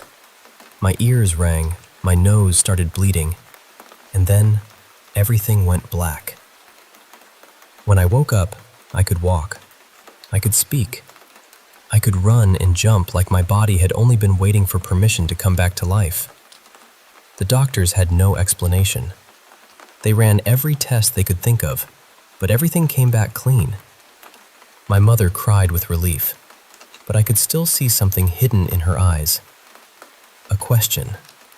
A fear she didn't want to name.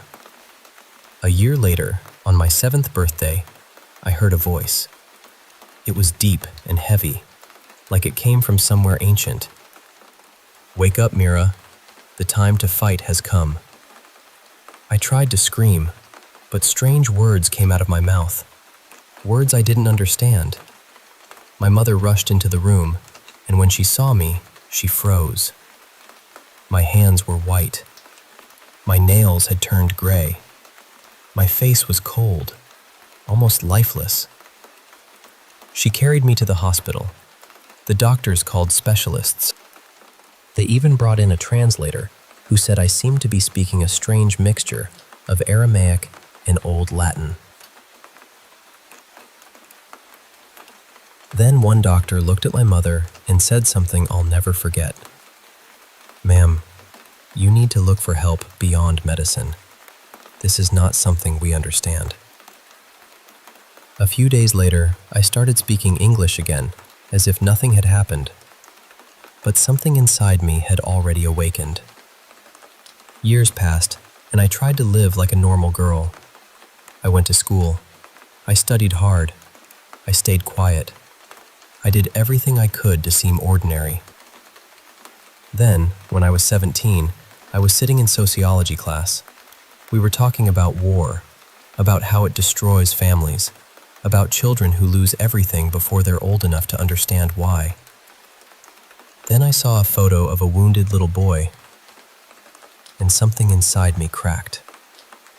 Pain tore through my head. My ears rang so loudly I thought they would burst. Blood poured from my nose. My eyes burned. Then I felt something enormous and dark moving inside my chest. The voice came back. "It is time." I wanted to call for help, but only unfamiliar words came out. Then I fainted. When I woke up, I was in a hospital bed. I was speaking, but no one understood me. No one except an older man who entered the room with a strange calmness.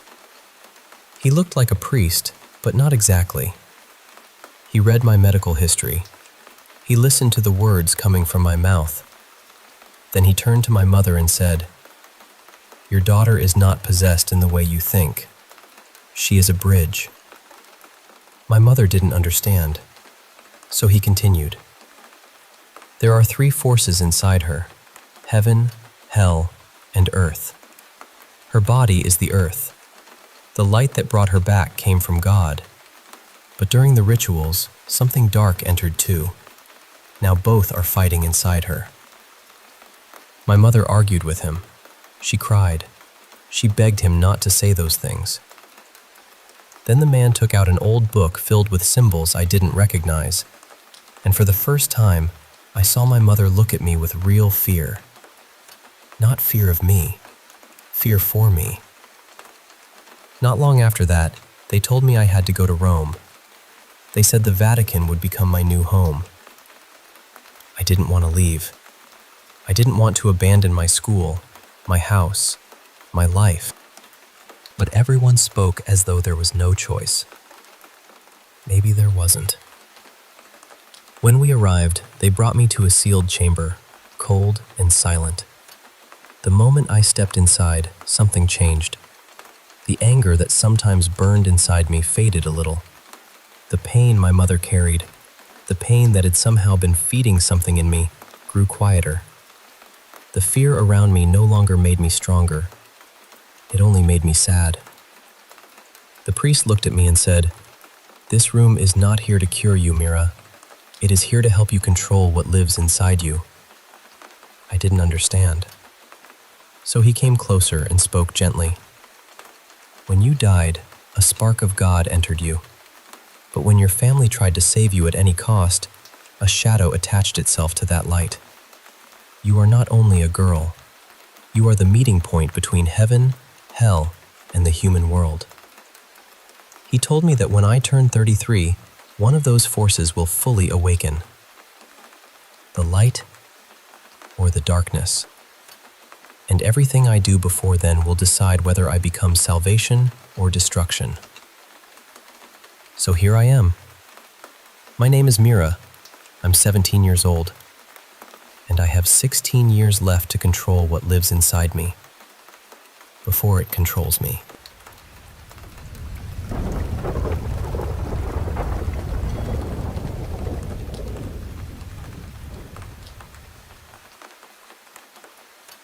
Honestly, I need some advice, because I'm still trying to make sense of everything. I was with my ex Clara for almost 5 years. It was one of those relationships where you think you've built something solid, something that could actually last. But during a trip, she cheated on me. She said it was just a kiss, like that somehow made it smaller. But for me, it broke something. I tried to forgive her for almost a year. I really did. I tried to convince myself that love could get past it, that maybe time would dull the pain, that I could stop replaying it in my head. But I couldn't. Every time I looked at her, there was this weight in my chest. So eventually, I ended the relationship. About a year and a half passed. I hadn't used my ChatGPT account in ages. Honestly, I had almost forgotten about it. Then one day, I logged in randomly and saw that she had still been using my account. And what made it worse was that she had been using it for things related to her and her new boyfriend, like photos and stuff like that. I got angry, so I messaged her. I think I only wanted to confront her. But then she suddenly started crying, and somehow, I did too. It was strange. It felt like everything we had buried came rushing back at once. She told me she missed me, and that same day, we agreed to meet somewhere nearby. We saw each other. We talked. We kissed. It was confusing and intense, like opening a door both of us had sworn was already locked. But I told her we should talk later, calmly, and see what happened. A week later, we met again. That's when she told me she couldn't do this to her boyfriend. She said she couldn't be with me while she was still with him. And inside, I knew she was right. I didn't want to become that kind of person. I had already been hurt by cheating, and I didn't want to do the same thing to someone else, even if I didn't know him. I still have values, or at least I'm trying to hold on to them. But even after that, we kept seeing each other. For one reason or another, we kept talking, crossing paths, finding excuses. Then one day, I got fed up. I brought her some things of hers that I still had, left them with her, and we agreed not to talk or see each other anymore. A couple of days later, I left the gym and passed near her university. She came up to me like nothing had happened and said, "Give me luck." I asked her, "Isn't your boyfriend here?" She said yes, that he was probably in the classroom. His classroom was close to the entrance, maybe only a few meters away. So he was right there, almost within sight, and he had no idea. She asked me for luck for her exams. Like an idiot, I said okay. She scratched my hands, because apparently that was supposed to bring luck.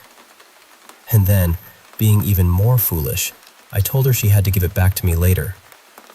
That's how we ended up seeing each other again that Sunday. We met at a park. We hugged, talked for a while, and then out of nowhere, she started crying. By then, we had already seen each other several times over those 2 weeks. At one point, she told me she had confessed everything to her boyfriend. That we had kissed, that we had met, that we had hugged. She said he cried a lot, but forgave her. And I believed her. But that Sunday, when we were saying goodbye, she said something that made me go completely cold. She told me she had been crying because of her boyfriend, not because of me. I didn't understand. I still don't fully understand. But in that moment, I told myself, enough. I left, and I stopped talking to her. After that, I decided to find her boyfriend and tell him what had happened. I don't think I did it out of revenge. At least, I hope I didn't. I did it because I felt like he deserved to know the truth. When I told him, I could see the pain in his face. His eyes started to water. Then she appeared, but I didn't even turn to look at her. I just told him, "That's everything. Take care." And I left. That happened in June 2025. Since then, I felt strange. I don't really know how to explain it. It's like things haven't been flowing the same way, like I've been carrying this heavy energy around, or like I've had bad luck following me. And that feels weird because I've always thought of myself as a lucky person, almost like I had a 4-leaf clover stamped on my forehead. A few months ago, I started feeling like something was off. I even started wondering if it could be something like witchcraft, even though I know that sounds dramatic. Then recently, I was deleting things from my phone and opened TikTok, which I barely use. I realized I was still following her, so I went to her profile to unfollow her. That's when I saw some strange videos. Things like, "Never make a witch cry," and other posts with that same kind of energy. They were from around December 2025, which is roughly when I started feeling weird. And of course, my mind started connecting dots, even though maybe it was just my pain trying to turn confusion into a pattern. She's still with her boyfriend, even though she cheated on him with me. And before that, she cheated on me too. I honestly don't know how someone can live with that so calmly. I couldn't. That year of trying to forgive her left me bitter, exhausted, and broken inside. So now I don't know what to think.